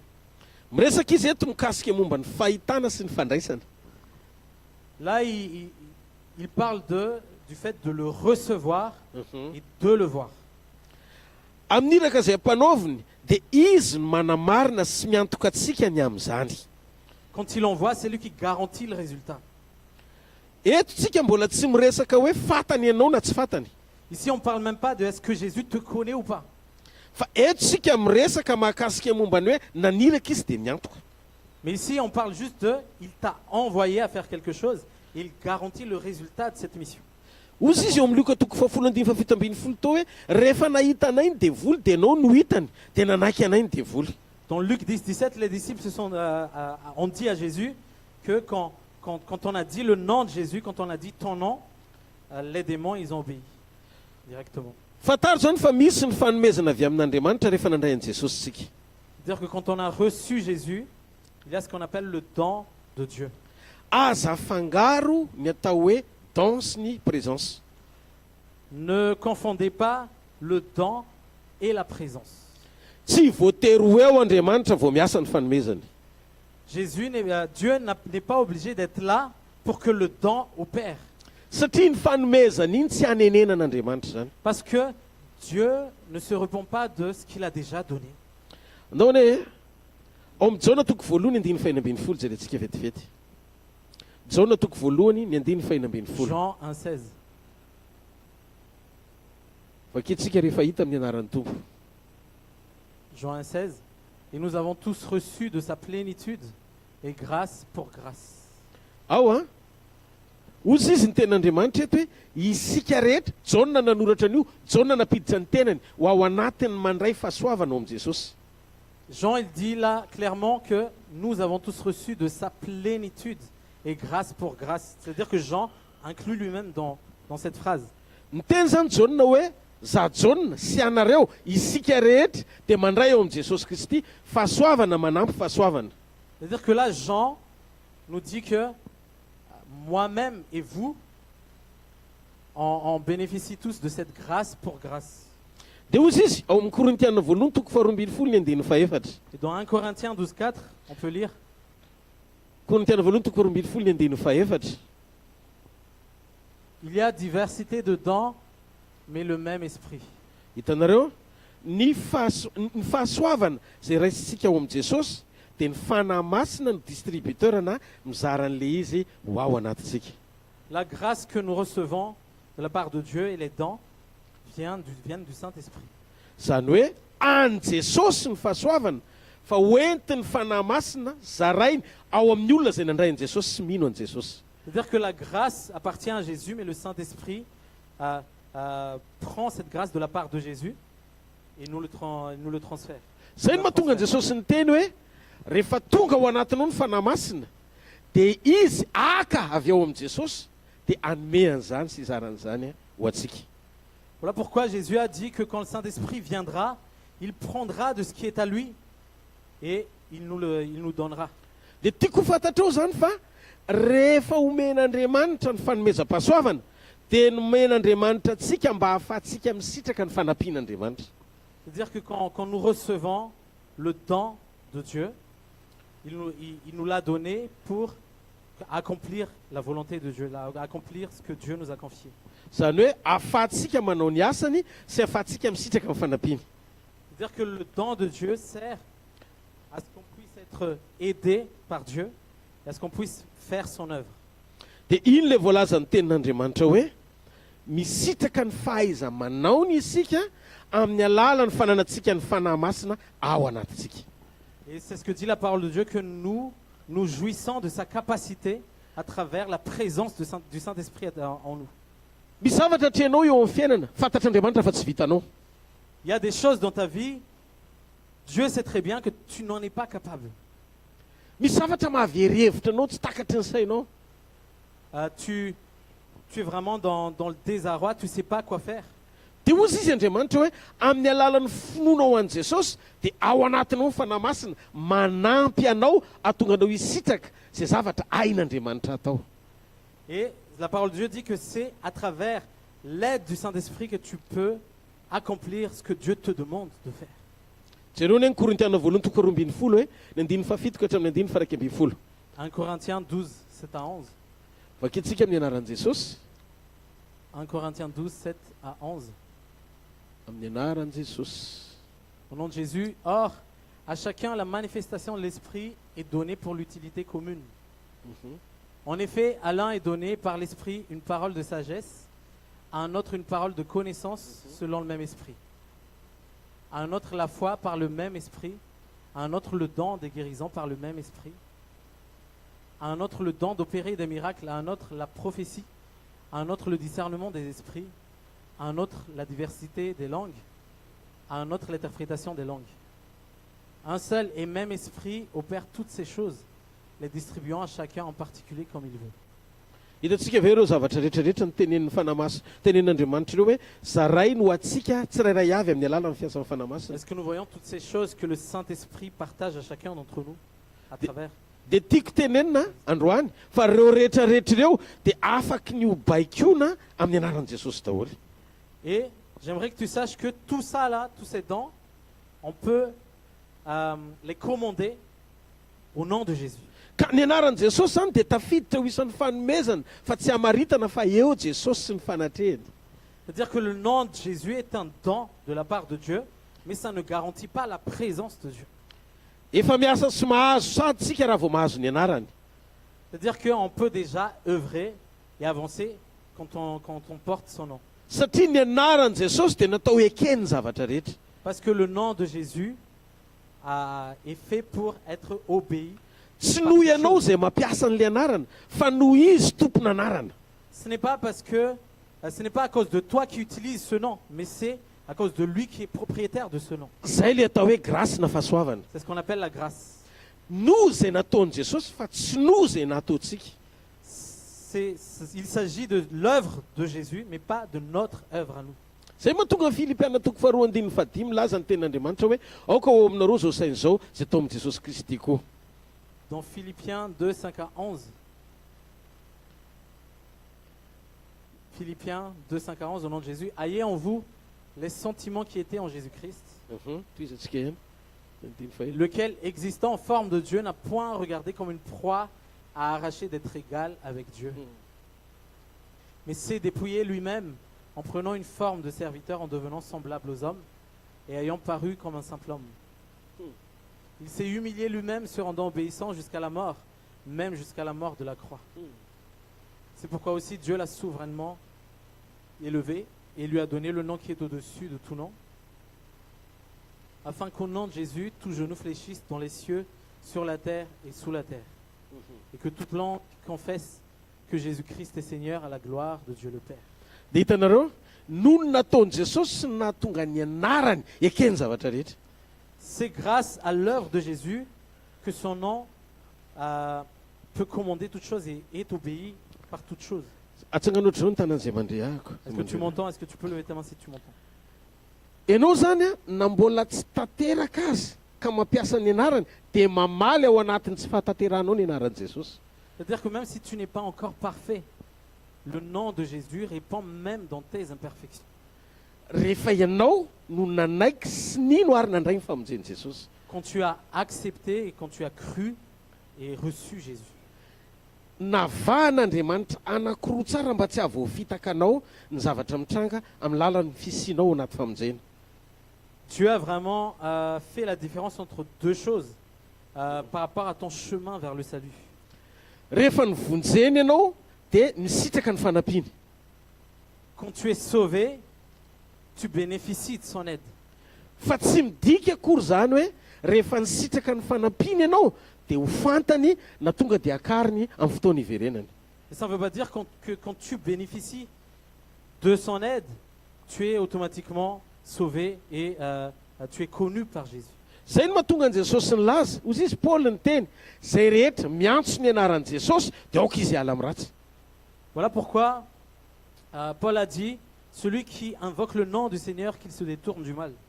Ny antony satria tsy mendrika ho ampiasain'izay olona tsy manaiky havana amin'Andriamanitra sy ianao ny sitrapony ny anarany. La raison est simple, c'est que le nom de Jésus, quelqu'un qui ne suit pas la volonté de Dieu et qui n'est pas ferme dans la volonté de Dieu, qui ne suit pas Jésus fidèlement, ne mérite pas de porter le nom de Jésus. Matthieu 7:1-7. Matthieu 7, 21 à 23. Ovakitsika vetivety anie dia ho hitanao ny famarinany zany teny zany. Matthieu 7, 21 à 23, au nom de Jésus. Ceux qui me disent, Seigneur, Seigneur, n'entreront pas tous dans le royaume des cieux, mais celui-là seul qui fait la volonté de mon Père qui est dans les cieux. Plusieurs me diront ce jour-là, Seigneur, Seigneur, n'avons-nous pas prophétisé par ton nom? N'avons-nous pas chassé des démons par ton nom? Et n'avons-nous pas fait beaucoup de miracles par ton nom? Alors je leur dirai ouvertement, je ne vous ai jamais connu. Retirez-vous de moi, vous qui commettez l'iniquité. Hitanareo ve ireo teny teo? Est-ce que vous avez vu cette parole? Nandroaka démonia tamin'ny anaranao zahay. Nous avons chassé les démons en ton nom. Naminany tamin'ny anaranao zahay. Nous avons prophétisé en ton nom. Dikan'izay namaly le anarana matoa voafitaka le olona. C'est-à-dire que le nom de Jésus a répandu. Voilà pourquoi ils se sont trompés. Dia nieritreritry izy hoe rehefa namaly ny anaran'i Jesosy dia efa nanaiky Jesosy zany ka tokony ho fantatry Jesosy izy amin'ny fotoana ionany amin'ny Jesosy. Ils ont pensé que quand le nom de Jésus agit, donc ils sont automatiquement connus par Jésus. Misy zany no mampiasa ny anarany mitoky fa tsy maintsy ho fantany rehefa mamaly io anarany io. Il y en a qui pensent donc que quand ils utilisent le nom de Jésus et que ce nom de Jésus agit, et ils pensent qu'ils seront connus de Jésus. Nefa ozy izy Jesosy hoe tsy fantatra akory ianareo. Alors que Jésus ici dit, je ne vous ai jamais connu. Atsangano ny tananareo raha mandre anareo. Est-ce que vous m'entendez bien? Eto zany misy zavatra tian'Andriamanitra ho lazaina ao anaty communion. Dieu veut révéler quelque chose dans la communion. Isika dia mila tonga ho isan'ny mpanompo misitraka ny présanceny fa tsy mionona fotsiny amin'ny don zay omeny. On doit devenir des serviteurs de Dieu qui jouit de la présence de Dieu mais qui ne se contente pas juste de ses dons. mba fantatrao fa io asa fanompoana omen'andriamanitra anao io dia opportunité ahafahanao maneho sy mijoro fa tsy hoe olo ny fanomezana fotsiny ianao fa olo ny présence ianao. Tu sais que ce ministère que Dieu t'a donné, c'est une opportunité pour que tu puisses manifester non seulement le fait que tu as les dents de Dieu, mais que tu as aussi la présence de Dieu. Etontsika mahita fa afaka miseho ny fanasitranana Ici, on peut voir que la guérison peut s'opérer amin'ny anaran'i Jesosy. dans le nom de Jésus. Ireo fanomezana rehetra ireo afaka miseho noho ny anaran'i Jesosy. Tous ces dons peuvent se manifester dans le nom de Jésus. Nefa ozy izy ny ten'Andriamanitra eto tsy voatery ho teo izy.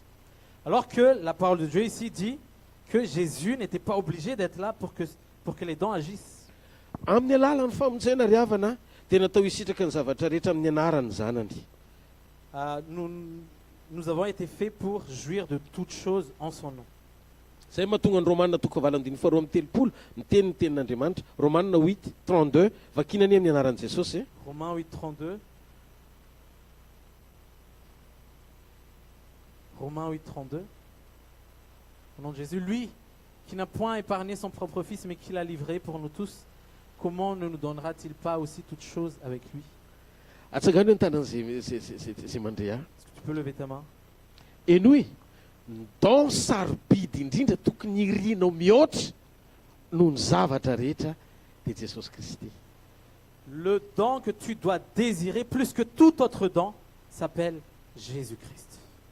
Ny antony rehefa ao amin'ny fiainanao Jesosy dia ao anatinao ny fahafenon'Andriamanitra rehetra. La raison est que quand Jésus est dans ta vie, la plénitude de Dieu est dans ta vie. Izy ny fanomezana lehibe indrindra avy amin'ny ray. Il est le don le plus excellent, le plus grand de la part du Père. Ozy izy ny tenin'Andriamanitra teo hoe zay tsy niaro ny zanany lahatokana fa natolo nomeny antsika izy. La parole de Dieu dit, lui qui n'a point épargné son propre fils, mais qui l'a livré pour nous tous. Dia ozy izy ny tenin'Andriamanitra hoe tsy omeny maimaimpona miaraka amin'ny Jesosy koa va ny zavatra rehetra. Comment ne nous donnera-t-il pas aussi toutes choses avec lui? Zany hoe rehefa raisinao ny asarobidiny fanomezan'Andriamanitra atao hoe Jesosy Kristy dia ny zavatra rehetra ilainao dia manaraka ao amin'ny Jesosy Kristy daholo. C'est-à-dire que quand tu reçois ce don précieux qui est Jésus-Christ, toute autre chose que tu désires peut te suivre en Jésus-Christ. Zareo anie ny fatakaran'ny Petera ny fisinzan'ny fanomezana zany tao anatiny. Voyez comment Pierre a compris la présence de ce don en lui. Ozy izy Petera amin'ny asan'ny apôstôly toko fahatelo ny andiny voalohany ka hatramin'ny andiny fahaenina fa tsy ovaka itsika le izy. Dans Actes 3, 1 à 6, on ne va pas lire. Ozy izy Petera hoe tsy manana volamena na volafotsy menanao ozy izy maintsy an'le malemy tonga teo vavahadiny tsara endrika. Il y avait un invalide qui était juste à la Belle Porte, ça s'appelle. C'était un endroit. Et Pierre lui a dit, je n'ai ni or ni argent. Tsy manana rembe hozaraina aminao aho. Je n'ai ni richesse ni trésor. Fa fanomezam-pahasoavana avy amin'Andriamanitra atao hoe fanasitranana no hozaraiko aminao. Mais c'est le don de la part de Dieu qu'on appelle guérison. C'est ça que je veux te donner. Ary io fanomezana io dia ny tsindrian'Andriamanitra fa miampy ny anarany. Et ce don est appuyé par le nom de Jésus. Dia ozy Jesosy, ozy izy Petera hoe zay ananako no omeko anao amin'ny anaran'i Jesosy Kristy avy any Nazareta amin'ny tsangatsangana. Et puis Pierre a dit, ce que j'ai, je te le donne. Au nom de Jésus-Christ de Nazareth, lève-toi et marche. Nisy fotoana anjara tamintsika hoe misy zavatra indraindray hifantohantsika eo amin'ny fiainana. Il y a des choses sur lesquelles on fixe nos yeux dans la vie. Ohatra ny tsy fampiny zavatra ilaintsika andavanandro. Par exemple, le manque qu'il y a quotidiennement dans notre vie. Ianao zany le malemy eo mivavadiny tsara endrika androany. C'est-à-dire que tu es celui qui est à la Belle Porte aujourd'hui. Dia mety miteny izy omeo vola fotsy, omeo volamena. Et peut-être que aujourd'hui tu demandes, donne-moi de l'argent, donne-moi de l'or, donne-moi des richesses. Fa nandalo Petera nahafantatra ny asarobidiny zavatra ananany tao anaty fahatapahana. Mais Pierre est passé, il a compris à quel point ce qu'il a est beaucoup plus précieux que tout ça. Mba fantatrareo ve fa tsy nanam-bola omeny Petera vao tonga saina hoe manana mihoatra noho ny vola izy azo zaraina. Vous savez que Pierre n'attendez pas à ce qu'il ait de l'argent pour se rendre compte qu'il a encore mieux que l'argent à partager. raha nanambola izy satria isan'andro izy jauna mandeha eo dia mangataka le olona dia misy le vola dia omeny. Tous les jours, Pierre et Jean passent par cette porte et tous les jours, ils donnent de l'argent. Dikan'izay mahazo vola le rangahy fa mijanona no malemy any izy. C'est-à-dire que cette personne, elle reçoit de l'argent, mais elle reste invalide. Fa nisy fotoana amin'izay tonga saina izy rehefa tsisy nininina. Mais à un moment donné, Pierre n'avait plus d'argent. Et c'est là qu'il s'est rendu compte. Indraindray ny fandalovantsika fahamainana fanokafana ny eo am-potsika ny lanjany fisian'Andriamanitra. Des fois, le fait qu'on passe par des temps de désert ouvre les yeux de notre cœur, les yeux de notre esprit, à voir qui est réellement Dieu. Dia hozy izy Petera, misy vola Comment la présence est précieuse. misy vola viany aminao jauna. Et puis, Pierre a demandé à Jean, est-ce que tu as de l'argent, s'il te plaît? Tsisy ahozy izy jauna. Et puis Jean a répondu, non, j'en ai pas. Dia hozy koa izy za koa tsisy hozy izy Petera. Et Pierre a dit, moi non plus, j'en ai pas. Oay adinontsika fa tokony hitsangana eto ty rangahy ty fa tsy hijanona angataka eto mandrapahafatiny. Et puis Pierre a dit, on a oublié que cette personne, on doit prier pour lui pour qu'elle remarche. Mananjavatra tsika fa adinontsika le izy fa takony vola ny masotsika. On a quelque chose de beaucoup plus grand que l'argent, mais on a été aveuglé par l'argent. Dia hozy izy jaona hoe inona le izy. Et puis Jean a dit, c'est quoi? Angadinao le nitenenin Jesosy hoe ny anarany no atao anatsika manana fanomezam-pahasoavantsika atao hoe guérison ambony lavitra noho ny vola ary tsy voavidim-bola mandrakizay.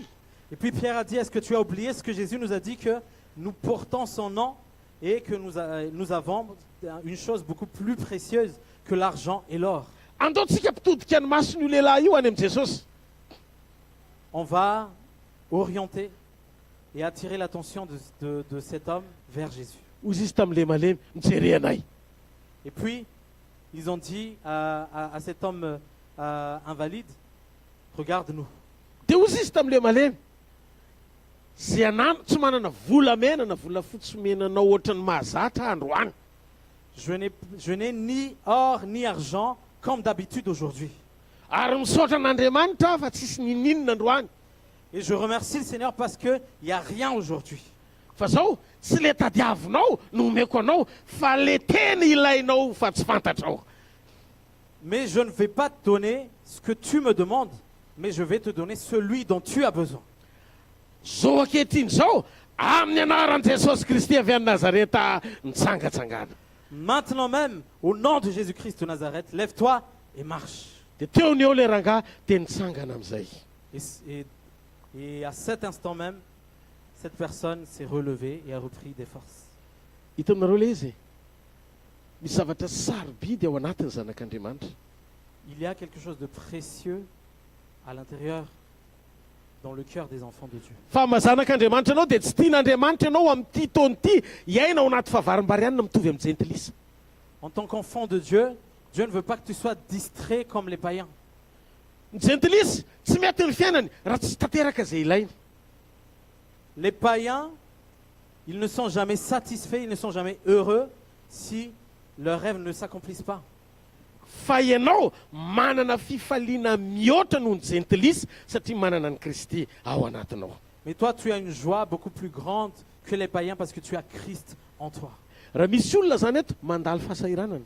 Donc s'il y a quelqu'un ici qui passe par des temps difficiles, Mety misy olona eto zay ilainao mbola tsy tanteraka amin'ny fiainanao mandrakandroany. peut-être qu'il y a des choses dans ta vie dont tu as besoin, mais pour l'instant, c'est jamais arrivé. Tsy le vahaolana ny tadiavinao, Jesosy Kristy avy any Nazareta no ilainao. Ce n'est pas le problème que tu recherches, c'est Jésus-Christ qui est celui dont tu as besoin. Androany raisy Jesosy ho tombo sy mpamonjy ny fiainanao manokana. Aujourd'hui, reçois Jésus comme ton Seigneur et Sauveur. Avy alao izy anjaka sy anapaka ao anatinao. Laisse-le régner en toi. Mifankahita aminy ao anaty communion ohatra amin'ny Petera. Fais en sorte que tu le rencontres dans la communion. Fa tsy maninona fa zay ifanena aminao amin'ity taona ity ka iza raha no ny fahatsaran'Andriamanitra dia ahita ny voninahitr'Andriamanitra izy. C'est pas grave parce que tous ceux qui vont faire ta rencontre cette année vont voir la bonté de Dieu à travers toi, ils vont voir la gloire de Dieu à travers toi. Enao lay adresy amantaran'izao tontolo izao ny fisian'i Kristy. Tu es l'adresse à travers laquelle le monde va connaître Christ. Zany tsy maintsy ijoroantsika faingana ao amin'ny fanamasina fa tsy variana amin'ny fisehoan'ny asan'Andriamanitra fotsiny. Et voilà pourquoi nous devons tenir ferme dans le Saint-Esprit, mais ne pas juste être distraits par l'œuvre de Dieu. Ny problemana pino be dia be koa na mpanompon'Andriamanitra rehefa mandeha manao asan'Andriamanitra dia tsy mba manao tatitra amin'Andriamanitra.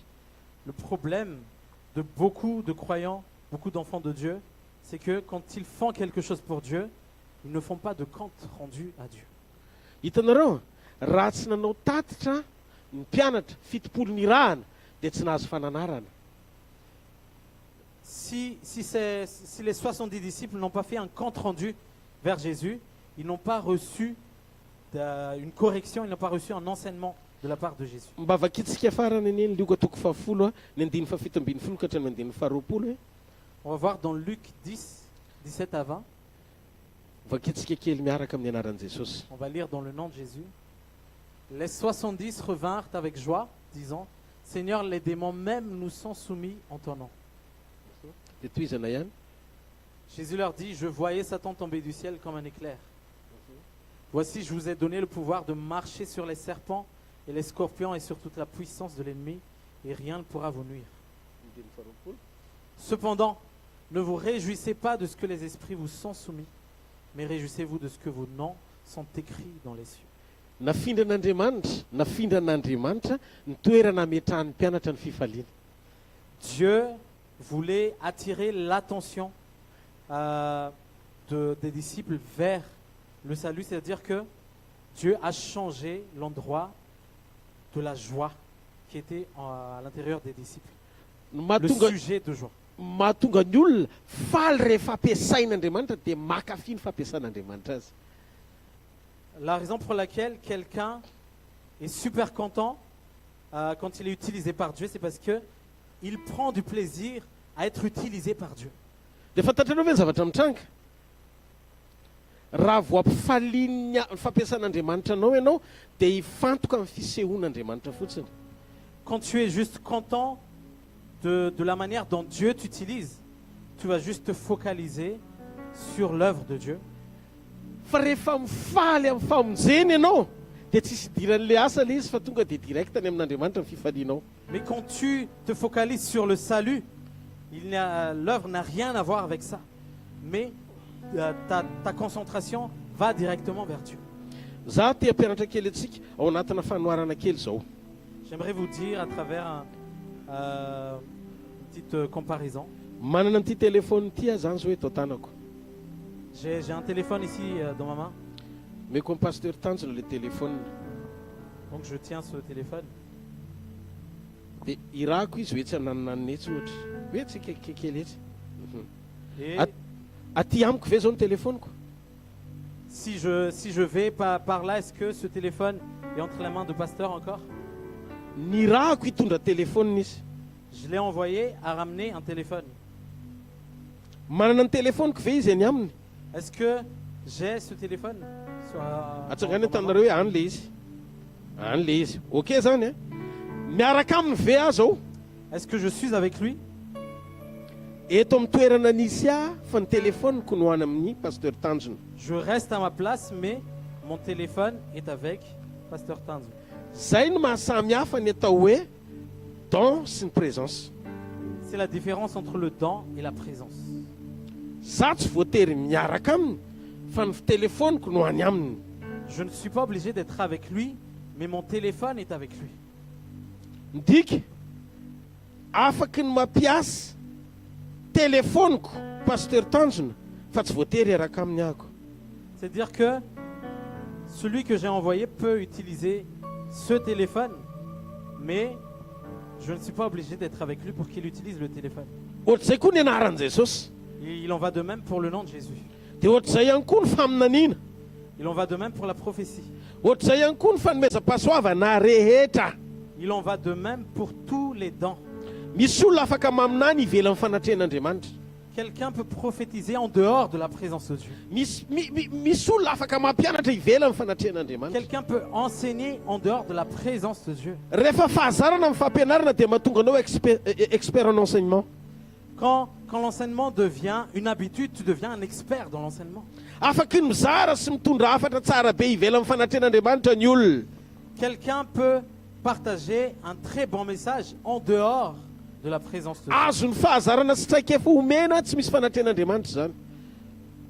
L'expérience peut amener ça en dehors de la présence de Dieu. Ainao ny feno fampidirana, ny famelaberanana, ny famitinana sy ny famaranana. Tu maîtrises vraiment l'introduction, le développement, la conclusion et tu sais comment faire pour prêcher. Azonareo ve ny Genesis toko faefatra andiny faenina ambin'ny folo ka hatramin'ny andiny fafito ambin'ny folo azafady avoay mazava tsara eto amin'ny écran any. Genèse 4 verset 16 à 17. Genèse 4, 16 à 17.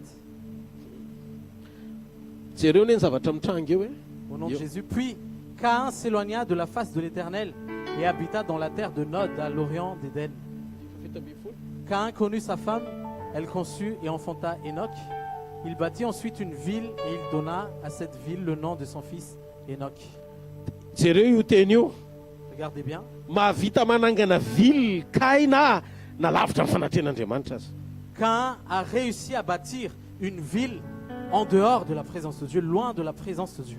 Ny andiny faina ambin'ny folo anao jereo kely e. Jereo ny andiny faina ambin'ny folo ina ny teneny teo iverana antsika kely. De jereo fa niala ny tavan'Andriamanitra izy. Dans le verset 16, puis Caïn s'éloigna de la face de l'Éternel. Mba azonao ve zany zavatra tenenin'ny tenin'Andriamanitra zany? Est-ce que tu comprends ce que dit la parole de Dieu? Tsy marodre filazana fa eo ny fanatrehany ny fanananao ny zavatra rehetra. On ne peut pas mesurer par ta possession à quel point Dieu est présent dans ta vie. Tsy trano anankiray vita ny Kaina fa ville ny natsangany. Caïn n'a pas bâti une maison, il a bâti une ville. Androany amin'ity taona ity tia naitra ny zanak'Andriamanitra zay tonga eto. Aujourd'hui, j'aimerais interpeller chaque enfant de Dieu ici présent en cette nouvelle année. Aza maiky ny aneo fa eo Andriamanitra satria feno ny zavatra rehetra. Ne vous précipitez pas à révéler Dieu parce que tu as tout ce dont tu as besoin. Manomboka androany ataovy lara-pahamena ao anatinao ny faniriana ny etaeta wow amin'ny fanatrehany andro amanalina. À partir d'aujourd'hui, que ce soit un désir profond dans ton cœur d'aller toujours dans sa présence matin et soir. Exode 33, 15. Exode 33, 15. 33, 15. Amin'ny anaran'i Jesosy. Jerentsika ny Exodosy toko telo amin'ny telopolo ny andiny fa dimy ambin'ny folo. Exode 33, 15, au nom de Jésus. Moïse lui dit, si tu ne marches pas toi-même avec nous, ne nous fais point partir d'ici. Mosesy tsy nentina anao ninonino raha tsy eo fanatrehan'Andriamanitra. Moïse ne voulait rien faire sans la présence de Dieu. Tsy te hampianatra izy tsisy fanatrehana. Il ne voulait pas enseigner sans la présence de Dieu. Tsy te aminany izy tsisy fanatrehana. Il ne voulait pas prophétiser sans la présence de Dieu. Tsy te hanasitrana izy tsisy fanatrehana. Il ne voulait pas guérir sans la présence de Dieu. Zay ny mahatonga anay manaitra anao isan'andro hoe ny fiombonana sy ny fanatrehana no ilainao amin'ny zavatra rehetra. Voilà pourquoi nous voulons t'interpeller tous les jours, que c'est ta communion profonde avec Dieu, c'est ça que tu as besoin tous les jours de ta vie. Ao amin'ny asa fanompoana, ao fanomezam-pahasoavana sy ny zavatra rehetra nomeny anao, aza mandeha tsisy fanatrehana. Que ce soit dans le ministère, que ce soit à travers tes dons, dans ta vie quotidienne, ne pars pas sans la présence de Dieu. Tokony miaraka aminao Andriamanitra rehefa mampianatra ianao. Dieu doit être présent avec toi quand tu enseignes. Tokony ho eo Andriamanitra amin'ny fanomezam-pahasoavana rehetra izay nomeny anao. Dieu doit être présent quand tu utilises ses dons. Nandre tsika mieritreritra sy mihevitra hoe eo Andriamanitra rehefa mitory sika na mihiry sika. Des fois, on pense que Dieu est là quand on prêche ou quand on chante. Kanefa technique vocale na ny fahaizantsika mihira no mahatonga ny olona tena mety hoe faly be ny hainao tsika. Alors que c'est peut-être notre technique vocale ou notre manière de chanter, c'est pour ça que les gens viennent. Ny fisiany filinina tsy midika hoe présent Andriamanitra. S'il y a une ambiance dans la salle, ça ne veut pas dire que Dieu est là. Tsy hoe hiritsika anaitra ny hafa fa hiritsika ho an'Andriamanitra. On ne chante pas pour attirer les gens, mais on chante pour Dieu. Ohatra zany na mpitory teny azy tokony teny zay zavatra sain'Andriamanitra teneniny ianao fa tsy hamaly ny etaeta sy komandiny mpiaino. Et il en va de même pour les prédicateurs. Tu dois dire ce que Dieu te demande de dire. Mais tu ne dis pas ce que les gens te demandent de dire. betsaka amin'ny olona ny miandry eo amin'ny toerana anankiray etaeta te andre zay zavatra ilainy eny am-bavan'ny pasteur. Be dia be ny olona miandry eo amin'ny fanatrehan'Andriamanitra te hiaino zay zavatra lazain'ny pasteur hoe zavatra mamaly ny etaetany. Il y a beaucoup de gens dans la présence de Dieu qui attendent des messages qui correspondent à ce que eux ils demandent.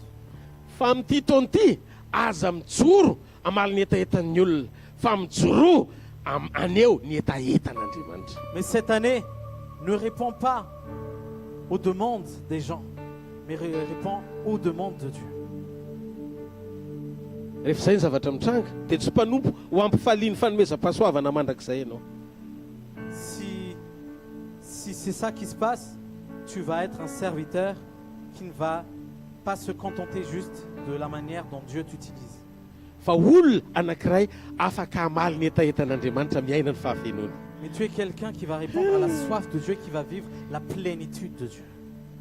Zao mantsy mifitaka ny fanomezam-pahasoavana dia afaka miasa tsy misy fahateram-baovao.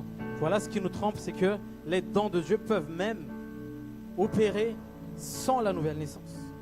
Tsy mijery hoe izy le olona fa mamaly amin'ny fotoana rehetra rehefa présent ny anaran'i Jesosy. Les dons ne choisissent pas qui est la personne, mais les dons agissent dans le nom de Jésus. Ka tandremo fa fandrika ny manana don fa tsy misy présence. Donc faites attention parce que c'est un piège d'avoir des dons, mais sans la présence de Dieu. Za manokana dia te-hiteny an'izao teny zao amin'ity taona ity. Tsy hoe lehilahy mahery amin'ny asa ny tiako hamantarany ahy fa olona mpitondra ny fanatrehany. Cette année, je désire une seule chose. Je ne veux pas être quelqu'un de puissant dans son œuvre, mais je veux être quelqu'un qui porte sa présence.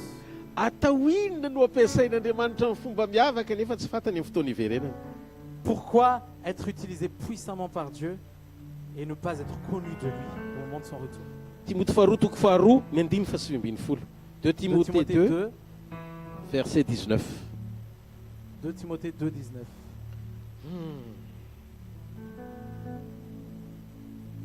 Au nom de Jésus, néanmoins, le solide fondement de Dieu reste debout avec ses paroles qui lui servent dessous. Le Seigneur connaît ceux qui lui appartiennent et quiconque prononce le nom du Seigneur qu'il s'éloigne de l'iniquité. Hitanareo ve io teny io? Vous voyez cette parole? Tsy mankiny ampiasa ny anarany fa mandiny tena miala amin'ny ratsy aloha. Ne sois pas pressé à utiliser son nom, mais examine-toi toi-même et éloigne-toi de l'iniquité.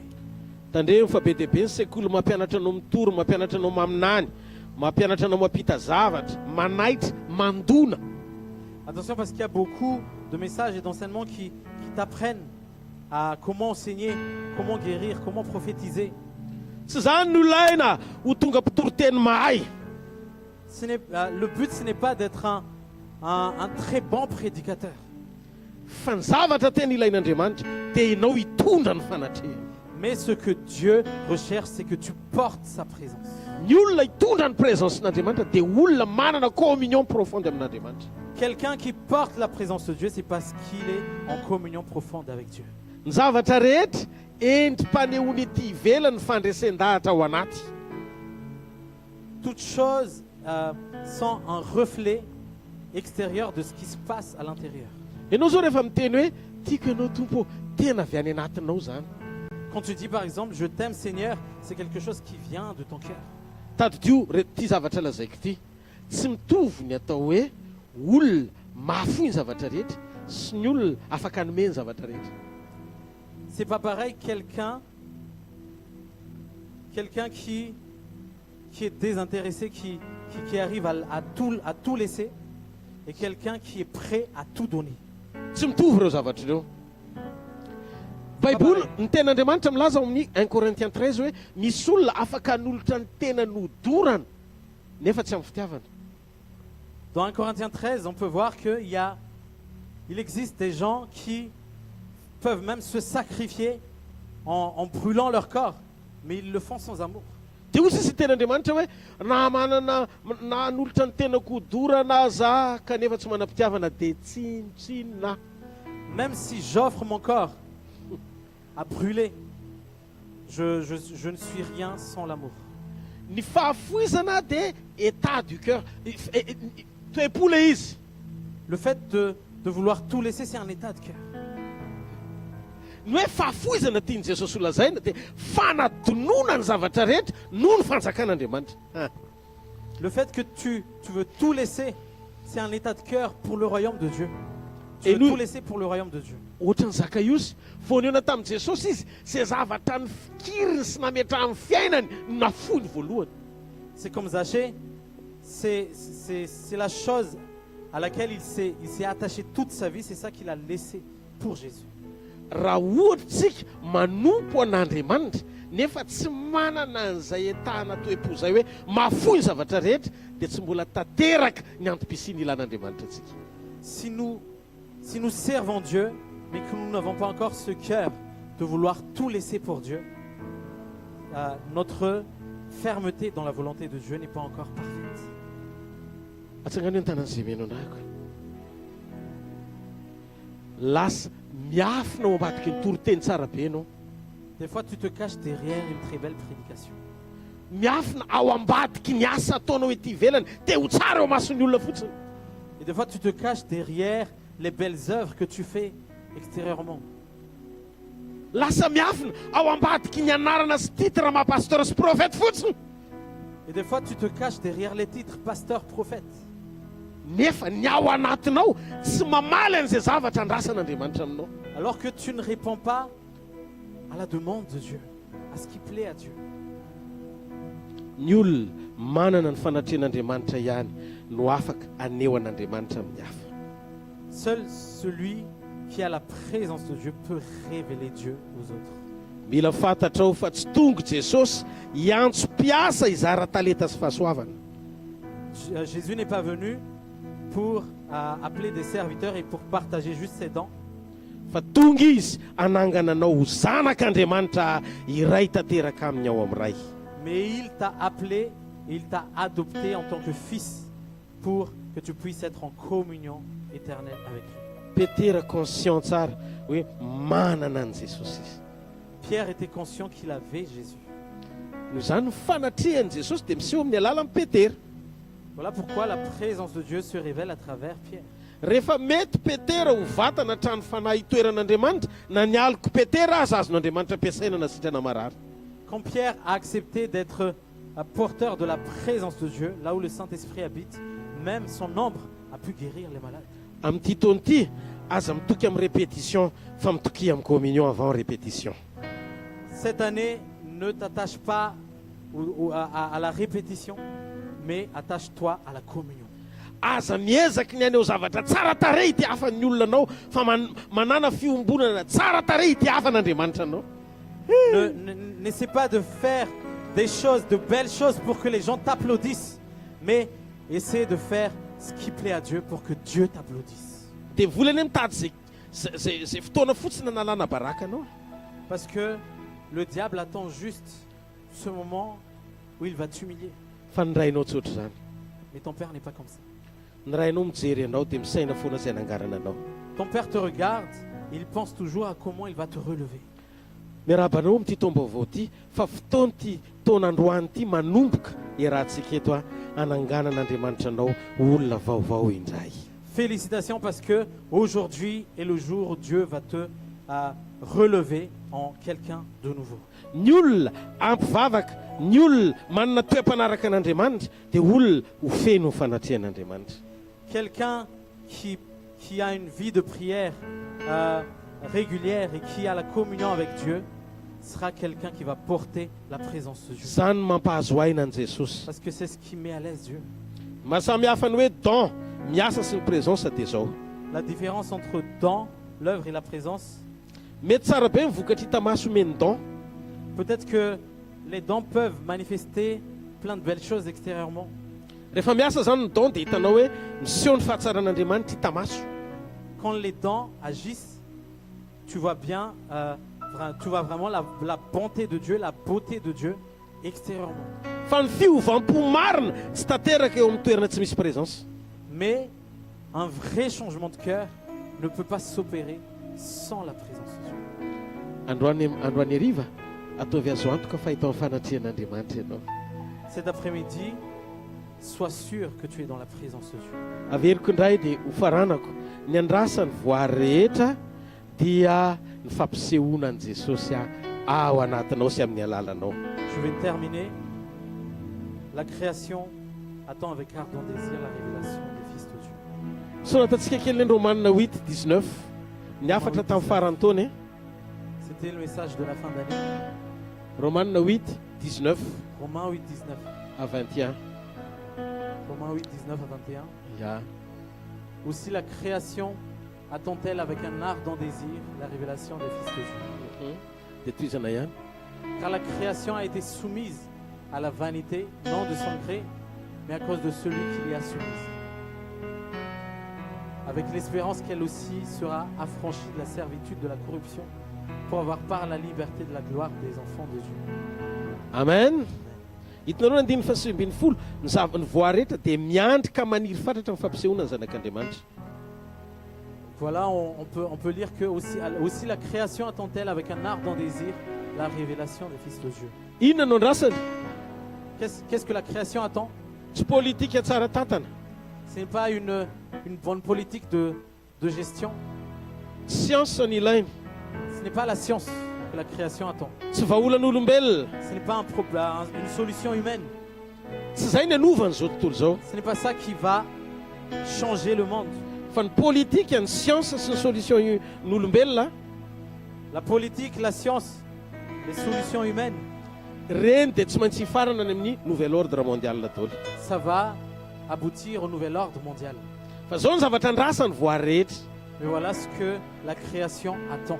Ny révélation an Jesosy Kristy ao anatinao. C'est la révélation de Jésus-Christ à travers toi. Satria ianao tsy tonga zanak'Andriamanitra raha tsy nandray an'i Jesosy sy manana ny fanahany. Parce que tu n'es pas devenu enfant de Dieu si tu n'as pas reçu Jésus et si tu n'as pas son esprit. Hitanao ve tsy hitanao ve fa mandalo crise zao tontolo zao? Est-ce que tu ne vois pas que le monde est en crise? Satria ny zanak'Andriamanitra variana matory sy midina eo amin'ny nofo mora rendriky ny tsy fahamarinana. Parce que les enfants de Dieu sont tombés facilement dans la chair et sont tombés facilement dans l'injustice. Dia jereo fa feno fahalotona ny tany, kolokolo ny tany. Et le monde est rempli de corruption, Ny antony, d'impureté. ny antony satria tsy mijoro ny zanak'Andriamanitra. La raison est simple, c'est que les enfants de Dieu ne tiennent pas ferme. Rehefa tonga zanak'Andriamanitra ianao, Quand tu es devenu enfant de Dieu, manaiky teny ohatry amin'ny Paoly hoe tsy za tsy ny velona fa Kristy ny velona atao anatiko. quand tu acceptes de dire que ce n'est plus moi qui vis, mais c'est Christ qui vit en moi, Dia hoe soron'Andriamanitra tsy ho isan'ny olona miandry valimbavaka intsony ianao. tu seras plus parmi les personnes qui attendent l'exaucement à leur prière. Fa ny zavatra rehetra ny mangetaeta ny fanehonanao. Mais ce sont toutes choses qui attendent avec un ardent désir ta révélation. Ampitodian'Andriamanitra ianao any amin'ny tontolo-pahatsarana raha-piombonana aminy. Dieu va attirer ton attention vers l'excellence de sa communion. Fa tsy any amin'ny tontolo-panovana ny zava-misy eo amin'ny fiainanao. Mais ce n'est pas dans un monde où on change ta situation. Zay ny mahafetsany devoly, sariany masonao tsy ahita afa-tsy problème. Le diable te trompe souvent en attirant ton attention vers les problèmes. Ianao ny tiany hamahan'ilay olana fa tsy ankina amin'Andriamanitra vahaolana ho anao. Il veut que tu résolves toi-même tes problèmes. Il ne veut pas que tu te tournes vers Dieu pour que lui, il résout tes problèmes. Dia zay no mahatonga ny zava-misy androany lasa ohatran'ny hoe mifototra, lasa ny amin'ny tsy tokony ho aleny amin'izay. Voilà pourquoi ce qui se passe aujourd'hui se passe de n'importe comment. Eno amin'izay ny zavatra mitranga. Raha ny voary rehetra miandry ny fampisehoana ny zanak'Andriamanitra, zay ny tokony ho izy. Donc si la création attend avec un ardent désir la révélation des fils de Dieu, Dia amin'izao fotoana izao ny zanak'Andriamanitra indray miandry ny fiovany zavatra rehetra. et les enfants de Dieu passent leur temps à attendre le changement de leur situation. Tokony ianao ny valim-bavaka ny voary fa tsy ianao ny andry valim-bavaka avy amin'ny voary. Tu dois être la réponse à la prière de la création. Mais ce n'est pas toi qui attends quelque chose de la création. Vakio kely ny andiny fa sy ambin'ny folo any dia jereo tsara ny fahamarinana io teny io fa zay zavatra ny zaraiko izay ny marina sy miafina ao ambadika eo. On va relire Romains 8:19. Aussi la création attend-elle avec un ardent désir la révélation des fils de Dieu. zanak'Andriamanitra isany eo Cher enfant de Dieu, ao amin'ny Kristy Jesosy ve tsika est-ce que nous sommes réellement en Jésus-Christ? misy tontolo miandry sy mangetaeta ny fifoazanao marina. Il y a un monde qui attend et qui a soif de ton vrai réveil. miandry ny fanekena ho fantsona aneo ny fahazavan'i Kristy Jesosy avy ao anatinao ny voary rehetra. La création attend avec un ardent désir la révélation de Jésus-Christ à travers toi.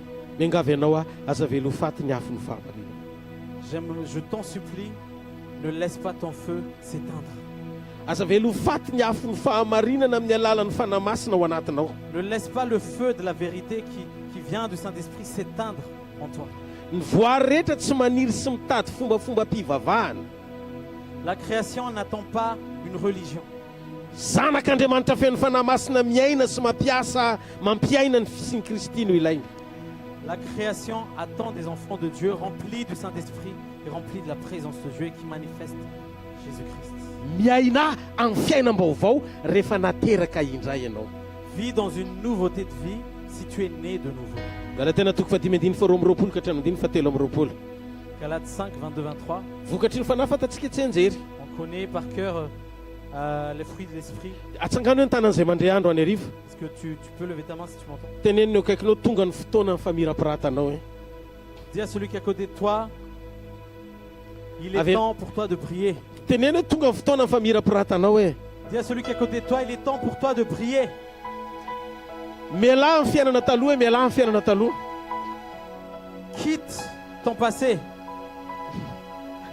mba fantatrareo ny quitte ta vie tenin'Andriamanitra. d'avant. mba fantatrareo ny tenin'Andriamanitra fahamarinana ozy izy no nandratra ny firenena. Est-ce que vous connaissez la parole de Dieu qui dit que c'est la justice qui va élever le pays? tsy sarotsaro-pahamarinana fa tena fahamarinana. Ce n'est pas un semblant de vérité, mais la vérité réelle. tsy fahamarinana tadiavina fa fahamarinana efa nomena. Ce n'est pas une vérité qu'on recherche, c'est une vérité qu'on a déjà donnée. raha misy fampianarana mampianatra anao hoe andao hitady fahamarinana secte zany. S'il y a quelqu'un, s'il y a un enseignement qui te dit cherchant la vérité, c'est une secte. fa ny tena fahamarinana Jesosy ny lalana fahamarinana ary fiainana. Parce que le chemin, la vérité et la vie, c'est Jésus-Christ. efa nomena Jesosy fa tsy tadiavina izy. Jésus a été donné, on n'est plus en train de le chercher. izy nidy nitady ianao fa tsy ianao no natao nitady azy. Il est descendu pour te chercher, c'est pas lui qui l'a appelé pour, c'est pas toi qui l'a appelé pour le chercher. Rise Jesosy. Reçois Jésus, Rise ny fahamarinany. reçois la vérité, aoka ny fahamarinana izy eo amin'ny alalan'ny fijoroanao. que sa vérité se révèle à travers ta fermeté, aoka ny fahamasinany ho avoako ny fanahy amin'ny alalan'ny fanekenao ho tariany. que sa sainteté se révèle à travers le fait que tu acceptes d'être conduit par lui. fiangonana mialohan'ny niverenan'i Jesosy zany no afatra tsy misy klema.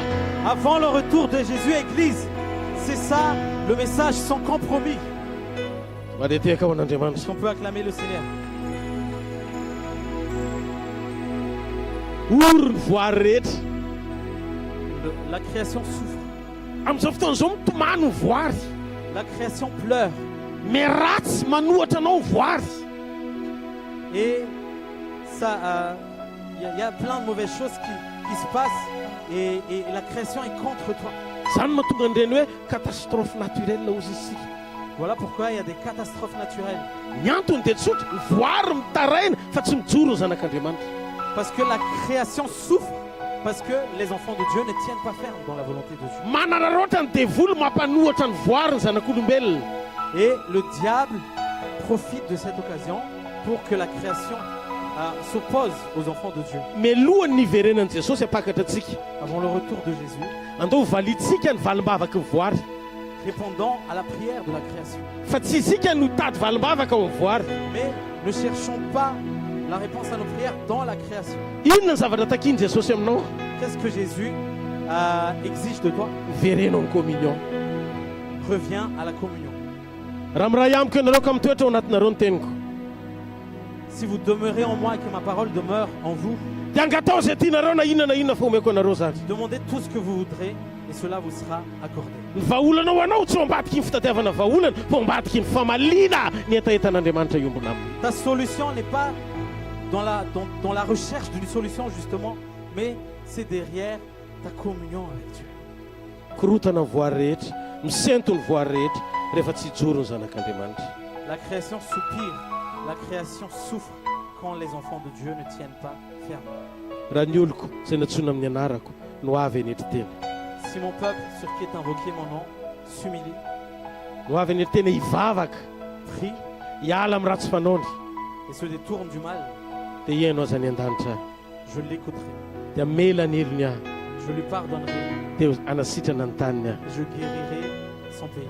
So dia opportunité zao na ho an'ny firenena Madagasikara, na ho an'ny firenena eto France, na manerana an'izao tontolo zao, antsofarany ny alohan'ny iverenany Jesosy.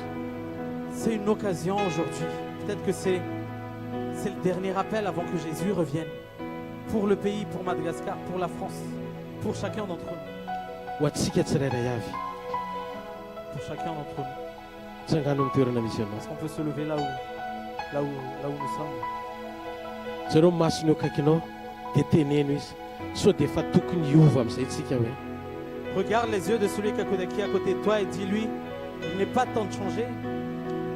Fotoana zao tokony Il hovantsika ne hoe. serait pas temps de changer. Zainao tsara ny masony, tsy mivazivazy aminao. Teneno izy tsy mivazivazy aminao hoe. Je ne blague pas. Tena teneno izy tsy mivazivazy hoe. Dis-lui, je ne blague pas. Fa so dia fotoana zao tokony hovantsika hoe.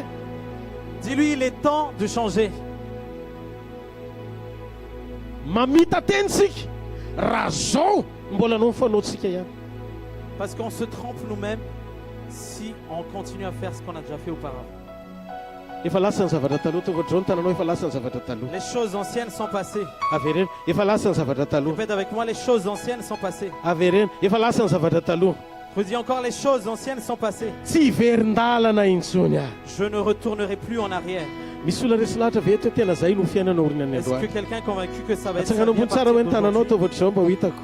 Est-ce que tu peux lever ta main si... Voarainao ve zay afatra zay androany? Est-ce que tu as reçu le message? Mety amin'ny teny frantsay izy hoe mazava kokoa sa amin'ny teny gasy? Est-ce que c'est plus clair en français ou en malgache?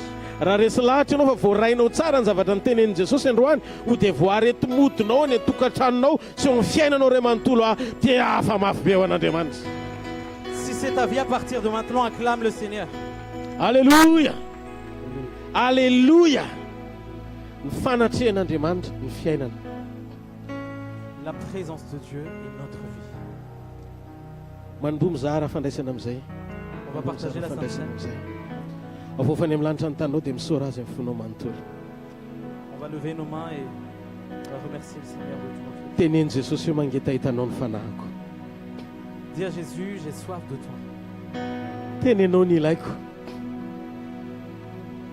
Mifona Jesosy, tena mifona ny amin'ny zavatra lasa rehetra. Pardonne-moi, Seigneur, pardonne mon passé. Tena vonina androany, anao fanekena aminao. Je suis prêt aujourd'hui à faire une alliance avec toi. Indraindray adiniko fa ao amin'ny toetrako satana ny miafina mampahory ahy amin'ny fanangejana. Des fois, j'oublie que c'est derrière mon caractère que le diable se cache pour me faire souffrir. Miezaky ny manamary tena mba ho tsara eo mason'ny olona, fa eo mason'Andriamanitra tena mbola tsy tanteraka arak'izay ilany ahy. Parfois, j'essaie de me justifier moi-même pour une belle apparence extérieure. Mais je sais que devant Dieu, je suis complètement perdu. Androany Jesosy hoe, Aujourd'hui, Jésus, androany te hiteny hoe mila anao ny fiainako. aujourd'hui, j'ai envie de te dire que j'ai besoin de toi. Avaoziny ny ato anatiko. Renouvelle ce qu'il y a à l'intérieur de moi. Ao anatin'ity fandraisan'ity Jesosy, Pendant cette sainte scène, diovy ny ao anatiko. purifie mon cœur. Diovy tanteraka ny ato anatiko. Purifie totalement mon cœur Ifandraisako aminao indray. pour que je puisse être réconcilié avec toi. Avaozy ny foko. Renouvelle mon cœur. Avaozy ny saiko. Renouvelle mes pensées. Avaozy ny ato anatiko ray manontolo. Renouvelle tout de moi. Mba ho fantsina hitondra fanavaozana eto ambonin'ny tany amin'ny alalan'ny fiasan'ny fananao. Pour que je sois un instrument de renouvellement pour ce monde. Amin'ny anaran'i Jesosy. Au nom de Jésus. iseho ny fisiko ny mahampianatra ao ahy.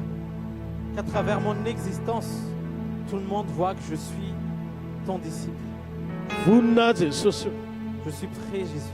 Tena vonina mifoko sy ny fanahiko manontolo. Je suis vraiment prêt dans mon cœur et dans mon esprit. Raha eto ianao amin'ity takarivo ity, tena mangeta eto ny fonao manontolo izany fiombonana izany. Si tu es ici aujourd'hui et que tu as soif de cette communion, Fataro ty fahamarinana ity. écoutez bien cette vérité. Roa arivo taona lasa nisy olona anankiray nahalala anao androany. Il y a 2000 ans, il y a quelqu'un qui te connaissait déjà. Izy tsy mba nanota na nahalala ota fa tonga teo amin'ny toerany nanaiko tonga mpanota no isan'ny mpanota izy. Il n'a jamais péché, il n'a jamais connu le péché, mais on l'a fait devenir péché. No ny herin'ny fitiavany natongavany aka ny endrika ao mba hahafahanao misitraka ny famonjeny. Grâce à la puissance de son amour, il a pris ta place pour qu'il puisse te sauver. Raha misy ny tianao indrindra dia izay olony izay mihoatra noho izay milaza fa tianao. S'il y a quelqu'un qui t'aime réellement, c'est cette personne, plus même que ceux qui te disent je t'aime. Fa fonimbola mpanoty ianao dia efa maty hamonjy ianao izy. Parce que alors que tu étais encore pécheur, il est mort pour toi, pour te sauver. Androany izy miantso amin'ny feo malefaka sy ampitiavana dia hiteny aminao an'izao teny izao izy. Il t'appelle d'une voix douce, plein d'amour. Il veut te dire cette chose. Akipio masonao. Ferme tes yeux. Izao nolazain'i Jesosy Kristy avy any Nazareta. Voilà ce que dit Jésus-Christ de Nazareth. Mahalala ny momba anao manontolo a. Je te connais par cœur. Fantatro nanisany volondohanao azy. Je connais tout de toi et je connais même le nombre de tes cheveux. Zany fahalalako anao zany tsy tonga hitsara anao a. Et même si je te connais, je ne suis pas là pour te juger. Fa raha mbola isan'ny velona sy nomeko fofonainy ianao dia tiako ianao, tena tiako hiaina ny famonjeko. Mais si tu es encore parmi les vivants, je veux que tu puisses vivre et expérimenter mon salut. Anio no tenenako aminao hoe zanako ianao ary za no miteraka anao androany. Et c'est aujourd'hui que j'aimerais te dire que tu es mon enfant et c'est moi qui t'ai engendré aujourd'hui. Sarobidy noho ny fiainako ianao. Tu es plus précieux que ma vie. Satria natolotry ny aiko mba nananao antoka fa tiako ianao ary za ny mpamonjinao. Parce que j'ai donné ma vie pour que tu sois dans l'assurance que je t'aime et que je suis ton sauveur. Sokafo ny fonao fa ny alehiben'ny fitiavako no ilazako aminao fa tonga hijoro indray amindra fo aminao. C'est la grandeur de mon amour qui garantit que je suis là pour te pardonner. Sokafo ny fonao amin'izao takarivo izao. Ouvre ton cœur cet après-midi. Povela ny heliko noho ny anarany Tu masina. es pardonné au nom de Jésus. Raha makivaky an'ity taona ity anao dia tiako makivaky an'ity taona ity miaraka aminy. Si tu vas traverser toute cette année, tu vas la traverser avec lui, avec Jésus. Tamin'ny alina izay namadiana azy izy dia nandray ny mofo. Le soir où on l'a trahi, Jésus a pris le pain. Dia izay tia ny tenako izay vakiana ho anareo. Il a dit voici le pain qui a été rompu pour vous. Izao natao ho fahatsiarovana. Faites cela en mémoire de moi. Saora azy. Sois reconnaissant et mangeons le corps du Christ.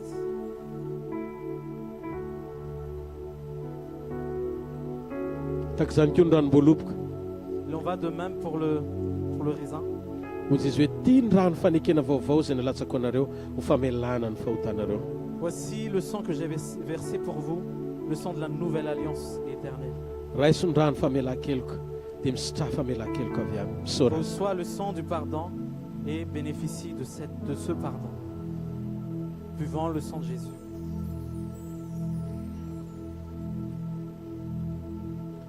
Misaotra Jesosy ny amin'ny fitiavanao. Merci Jésus pour ton amour.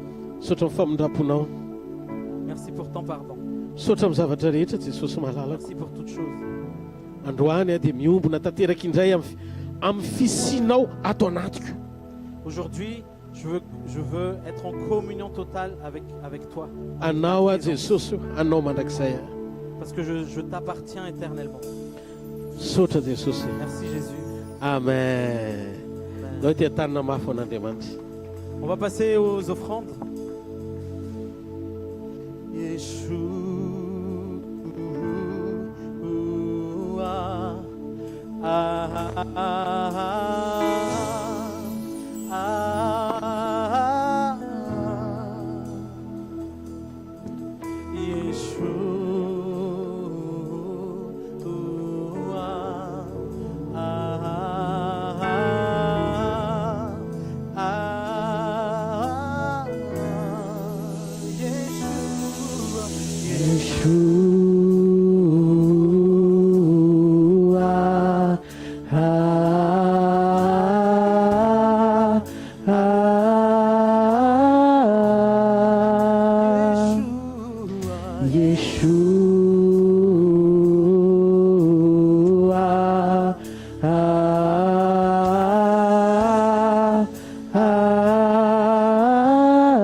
La puissance à toi, soit la gloire pour toujours. Amen.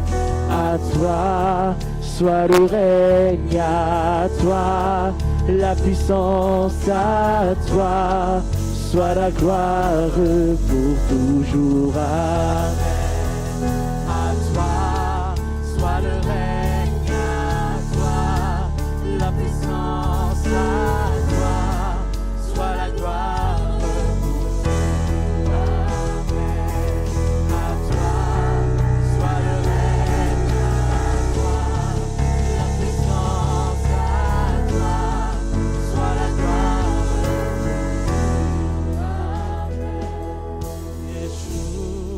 toujours. Amen.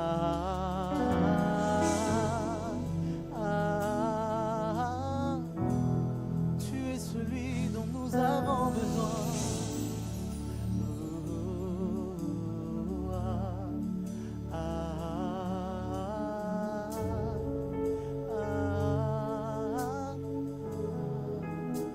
Nous t'appelons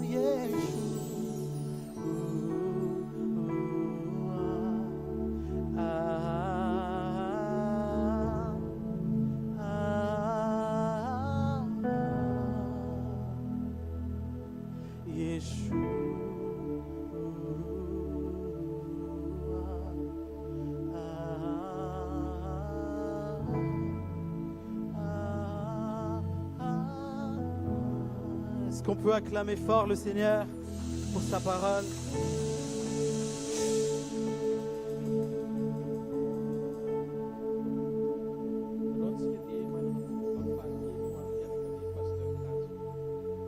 On a une bonne nouvelle pour la famille Racoutoirville.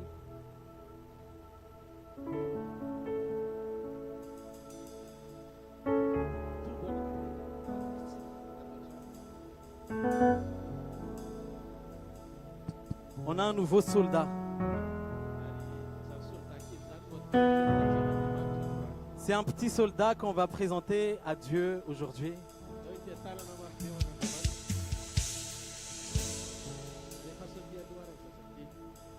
Est-ce qu'on peut amener l'enfant, s'il vous plaît?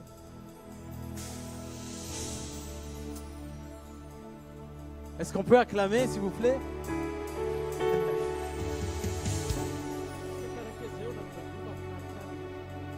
Il y a une petite histoire dans la Bible, c'est une histoire qui me plaît.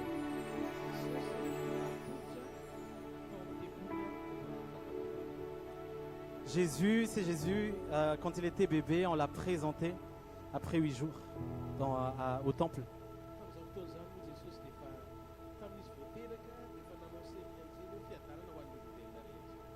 Et à ce moment-là, en fait, quand Jésus est né, tous les anges ont déjà acclamé et ont déclaré que la paix soit sur le monde.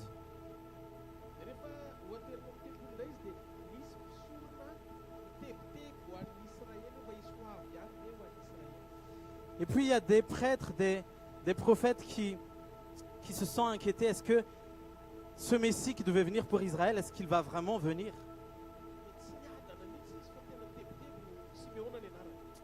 Et il s'appelle Siméon, mais il s'est inquiété vraiment très fortement.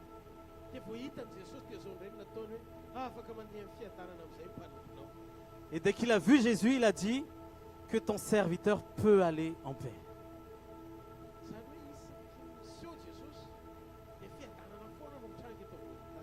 C'est-à-dire qu'à chaque fois que Jésus se révèle et se manifeste, il y a toujours une paix sur terre.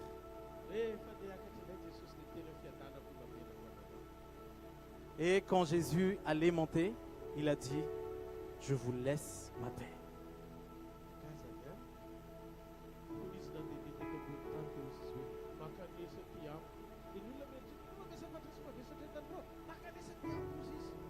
Et puis il a dit, venez à moi, vous tous qui êtes fatigués et chargés. Et puis ils ont pensé que Jésus était en train de dire que je vais porter vos problèmes. C'était pas ça. Mais moi, je vous donnerai du repos.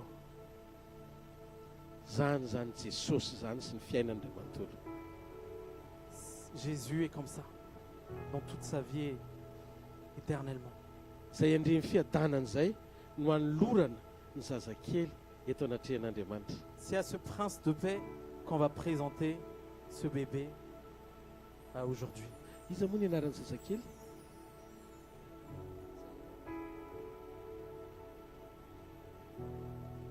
Rakotoarivelo Azael Tianiray. Zany no anaran'ny zazakely. Itsodrano azy ny ray ny aloha. Dia avy eo itsodrano azy amin'ny anaran'i Jesosy. Donc je vais commencer à bénir l'enfant et après il y aura pasteur qui va le bénir également. Élevons nos mains et tendons nos mains vers Azael. On va prier pour lui, tous ensemble. Père, dans le nom de Jésus, je te remercie pour ce moment. Merci parce que c'est toi qui as permis et c'est ta volonté, Seigneur.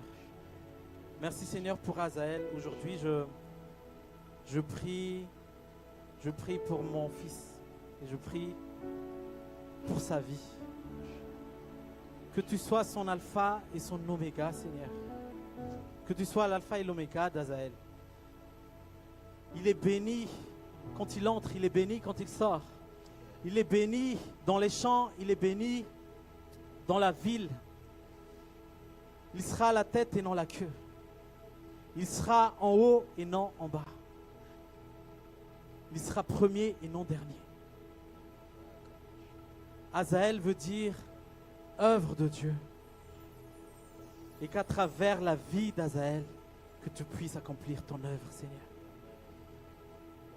Azael veut dire Dieu a agi, qu'à travers la vie d'Azael, tu vas agir de manière qu'on n'a jamais vue auparavant. Et je prie, Seigneur, que tu l'emmènes là où tu veux.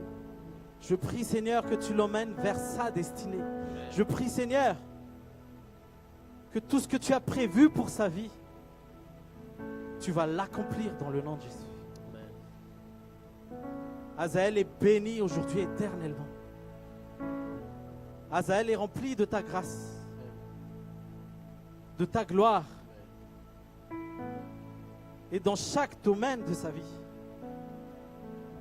que ce soit spirituellement, que ce soit émotionnellement, que ce soit dans ses pensées, que ce soit pour son corps, que ce soit matériellement. Il sera béni tous les jours de sa vie, dans tous les domaines de sa vie.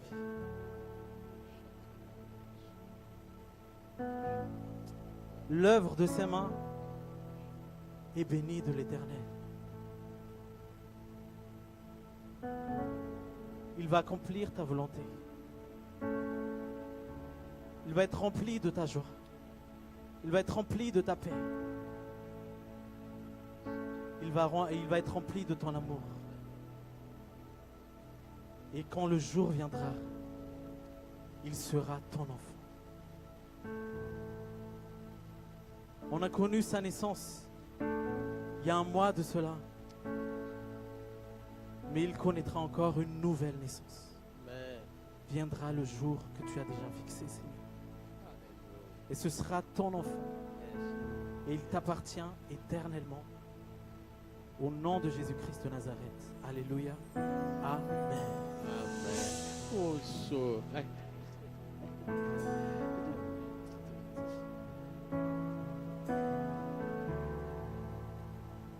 Rakoto arvelo Azael ty andray.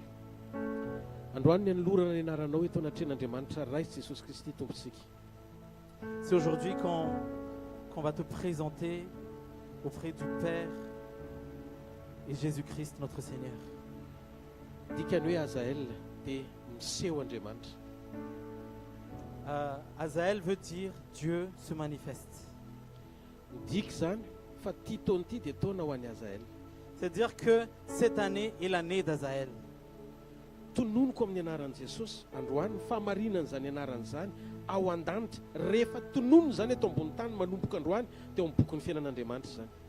Je proclame la vérité de cette parole qui sera réalité dans la vie d'Azael au nom de Jésus parce que c'est écrit dans le ciel. Ny anarana hoe Rakoto Arvelo Azael ty andray dia marina ao amin'ny bokin'Andriamanitra manomboka zao fotoana itenenako zao. Le nom Rakoto Arvelo Azael Tianirai est vrai dans le ciel à partir d'aujourd'hui au nom de Jésus. Satria natolotra eto anatren'Andriamanitra ray zany anaran'izany rehefa hoentina mambavaka zany dia hitodika ny lanitra satria tsy vahiny aminy fifanentina teo anatrehany. Parce qu'on t'a présenté à Dieu aujourd'hui, toute ta vie tu ne seras pas étranger à Dieu, mais Dieu va te connaître et tu connaîtras Dieu. Eno any an-danitra zany ho valian'Andriamanitra eto an-tany zany ampiororony elo zany anaran'izany. C'est entendu dans le ciel et Dieu va manifester cela sur terre et ça va faire trembler l'enfer. Tsofoka rano ianao ho ahita fiteo anatren'Andriamanitra sy ny olona. Je te bénis pour que tu puisses bénéficier de la faveur de Dieu et de la faveur des hommes. Satria tiany ray no anaranao, ny raintsika zay ny an-danitra ho tianao Jesosy Kristy avy any Nazareta, ilay mpamonjinao tianao ary ny fanahy masina aneo zany fitiavana zany eo amin'ny fiainanao. Parce que tu t'appelles Tianirai, c'est-à-dire que tu vas aimer le Père et le Père va t'aimer profondément. Ambarako amin'ny anaran'i Jesosy, nisan'ny andronao dia ho tanterahan'Andriamanitra. Je proclame dans le nom de Jésus que ta vie sera pleinement accomplie. Ambarako amin'ny anaran'i Jesosy, ahita fitianao dia ahita ny tanan'Andriamanitra miasa amin'ny fiainanao amin'ny androm-piainanao ray manontolo. Je proclame dans le nom de Jésus que tu verras la faveur de Dieu, la faveur des hommes et la main de Dieu agira dans ta vie tous les jours de ta vie. Ho tanterahan'Andriamanitra zay fikasana tsara rehetra tokony anao eto ambonin'ny tany. Et puis Dieu va accomplir tous ses plans et tous ses projets pour ta vie. Ny antom-pisinao dia ho tanterahany. La raison de ton existence, tu vas l'accomplir au nom de Jésus. Ny tanjona isinao eto ambonin'ity tany ity dia ho ataon'Andriamanitra tanteraka. Le but de ton existence sera accompli dans le nom de Jésus. Mandehana amin'ny anaran'i Jesosy Kristy avy any Nazareta fa mitsodrano anao ao anatin'ny fahakelezana ianao androany fa zao tsodrano zao dia amaly amin'ny andronao rehetra amin'izay fotoana omen'Andriamanitra anao eto ambonin'ny tany. Va dans le nom puissant de Jésus parce que la bénédiction d'aujourd'hui va te suivre tout au long de ta vie au nom de Jésus. Tononoko ary Rakoto Arvelo Tiandray Azael Je amin'ny proclame dans anaran'i le nom de Jesosy Jésus Rakoto Arvelo Azael Tianirai. eo anatren'Andriamanitra ny anolorana anao C'est ny devant Dieu anaranao qu'on te présente. ho azy ho voninahiny ho fahatsarany amin'ny androm-piainanao ray manontolo amin'ny anaran'i Jesosy mandrapahatonga amin'ny fotoana anoloranao ny tenanao amin'ny batisy dia voatahiry sy fantatr'Andriamanitra ianao ary voasoratra amin'ny bokin'ny fiainana ny anaranao. Tu seras gardé toute ta vie et ton nom est connu dans les cieux. Tu es béni au nom de Jésus. Amen. Amen. Amen. Tsika rehetra ety an-tanina mafy be ao an'Andriamanitra. Ka i Jesosy.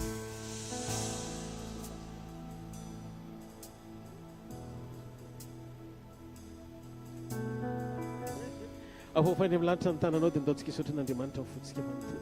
On va lever nos mains vers Dieu. Misaotra Jesosy fa ianao dia Andriamanitra ny fahavokarana.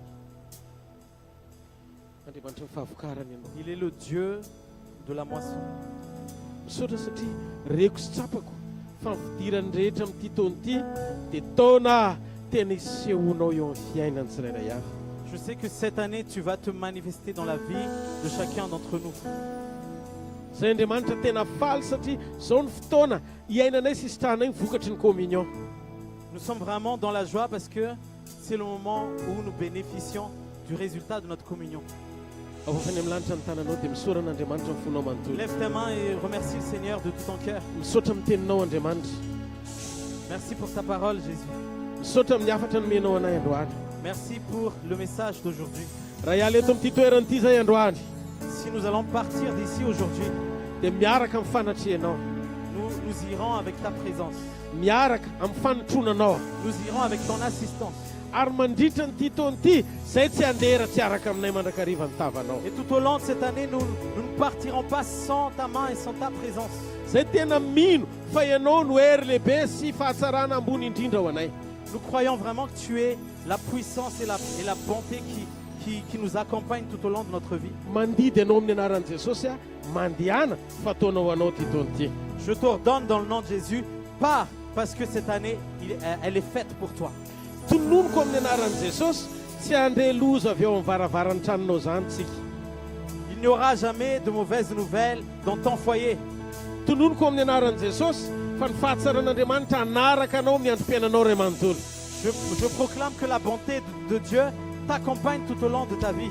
Hiteny tahaka ny Davidy ianao hoe fa fahasoavana sy famindram-po no anaraka amin'ny andro rehetra iainako dia hitoetra ao an-tranon'i Jehovah andro lava. Et tu vas dire comme David, le bonheur et la grâce m'accompagneront tous les jours de ma vie et je demeurerai dans la maison de l'Éternel. Tononoko amin'ny anaran'i Jesosy Kristy avy any Nazareta ny fahatsarana avy amin'Andriamanitra dia hore eny ambavanao isan'andro amin'ny vavolombelona feno voninahitra. Je proclame que la bonté de la part de Dieu va être manifestée à travers ta bouche et à travers ta vie. Izy hitahiry sy aro anao mandritry ny taona. Il te gardera, il te protégera pendant toute cette année. Iaro ny ainao tsidina any andavaka izy. Il va protéger ton âme pour qu'elle ne tombe pas dans la fosse. Iaro ny fanahinao voatahiry amin'ny famonjena izy. Il va protéger ton âme, ton esprit pour qu'il soit gardé dans le salut. Iaro ny zay rehetra lehanao sy zavatra ataonao izy ho voninahitry ny anarany. Il va protéger ton chemin et tout ce que tu vas faire pour cette année. Mandihana mandritra nyity taona ity fa Andriamanitra anaporofo fa raha enemana ny nanaovan'ny olona 2026 ity anangana anao izy aneo le tena endriny amin'izay dia ho afa-po izy. Cette année, Dieu va se manifester pleinement en 6 jours. Il a créé l'homme. Et c'est cette année aussi, on est en 2026, c'est cette année qu'il va accomplir pleinement son plan pour toi. Mahitanao manomboka androany fa le karazan'olom-baovao maneho ny fahatsaran'Andriamanitra eo amin'ny fiainanao. Tu es une nouvelle personne qui va manifester la bonté de Dieu dans ta vie. Efa niaino sy namaly anao izy dia mandihana aza matahotra. Dieu t'a déjà entendu et il t'a déjà répondu, donc va et ne t'inquiète pas. Ireo zavatra hitany masonao rehetra ireo ho ataon'Andriamanitra miara-miasa azy soa ireo. Parce que toute chose concourt au bien de ceux qui aiment Dieu. Satria manomboka androany ianao le vehivavy sy lehilahy tia an'Andriamanitra. Parce qu'à partir d'aujourd'hui, tu es cette femme, tu es cet homme qui aime Dieu. Tsofoka rano anao handeha amin'ny fahombiazan'Andriamanitra. Je te bénis pour que tu partes dans le succès avec Dieu. Tononoko amin'ny anaran'i Jesosy fa ianao soko miakatra foana fa tsy hidina zany mandrakizay. Je proclame dans le nom de Jésus que ta vie va continuer à monter, continuer à progresser et tu ne vas jamais descendre dans le nom de Jésus. Ao koa tanteraka eo amin'ny fiainanao zany ho voninahitry ny ray, zanaka ary fanamasina. Que ça s'accomplisse dans ta vie pour la gloire de Dieu, le Père, le Fils et Saint-Esprit. Mahita an'Andriamanitra amin'ity taona ity anatanteraka zavatra fangana mihoatra noho ny hatramin'izay. Je vois Dieu accomplir les choses rapidement, encore plus qu'auparavant. Mba sainy hoe tsy oro ny fanatrehanoontsika amin'ity taona ity. Imaginez une vie sans le manque de la présence de Dieu. Dia jereo ny zavatra hitranga fa ireo zavatra sarotra rehetra ahalalànao azy amin'Andriamanitra surnaturel azy. Et toutes les choses, toutes les difficultés que tu vas rencontrer cette année, c'est une manière pour Dieu de se manifester, de montrer sa grandeur. Tononoko ary amin'ny anaran'i Jesosy Kristy avy any Nazareta mandehana amin'izao herinao zao Je fa proclame alors dans le nom nitobombanao. de Jésus, partez et allez avec cette force que vous avez. Et le Seigneur est avec vous. Hitanareo any Jehovah ka iaro anareo. Que Dieu vous bénisse et vous garde. Ampamirapiratra ny tavany aminareo ny Jehovah ka mindra fo aminareo. Qu'il fasse briller sa face sur vous, Anandratra ny tavany aminareo ny Jehovah ka menareo fiadanana. qu'il élève sa face sur vous et qu'il vous donne sa paix. Bonne année daholo a dia samy ho Bonne tahin'Andriamanitra. année, soyez bénis. Zareo fahasoavan'Andriamanitra. Je suis comme je suis par la grâce de Dieu. Vous êtes comme vous êtes par la grâce de Dieu. Amen. Soyez bénis.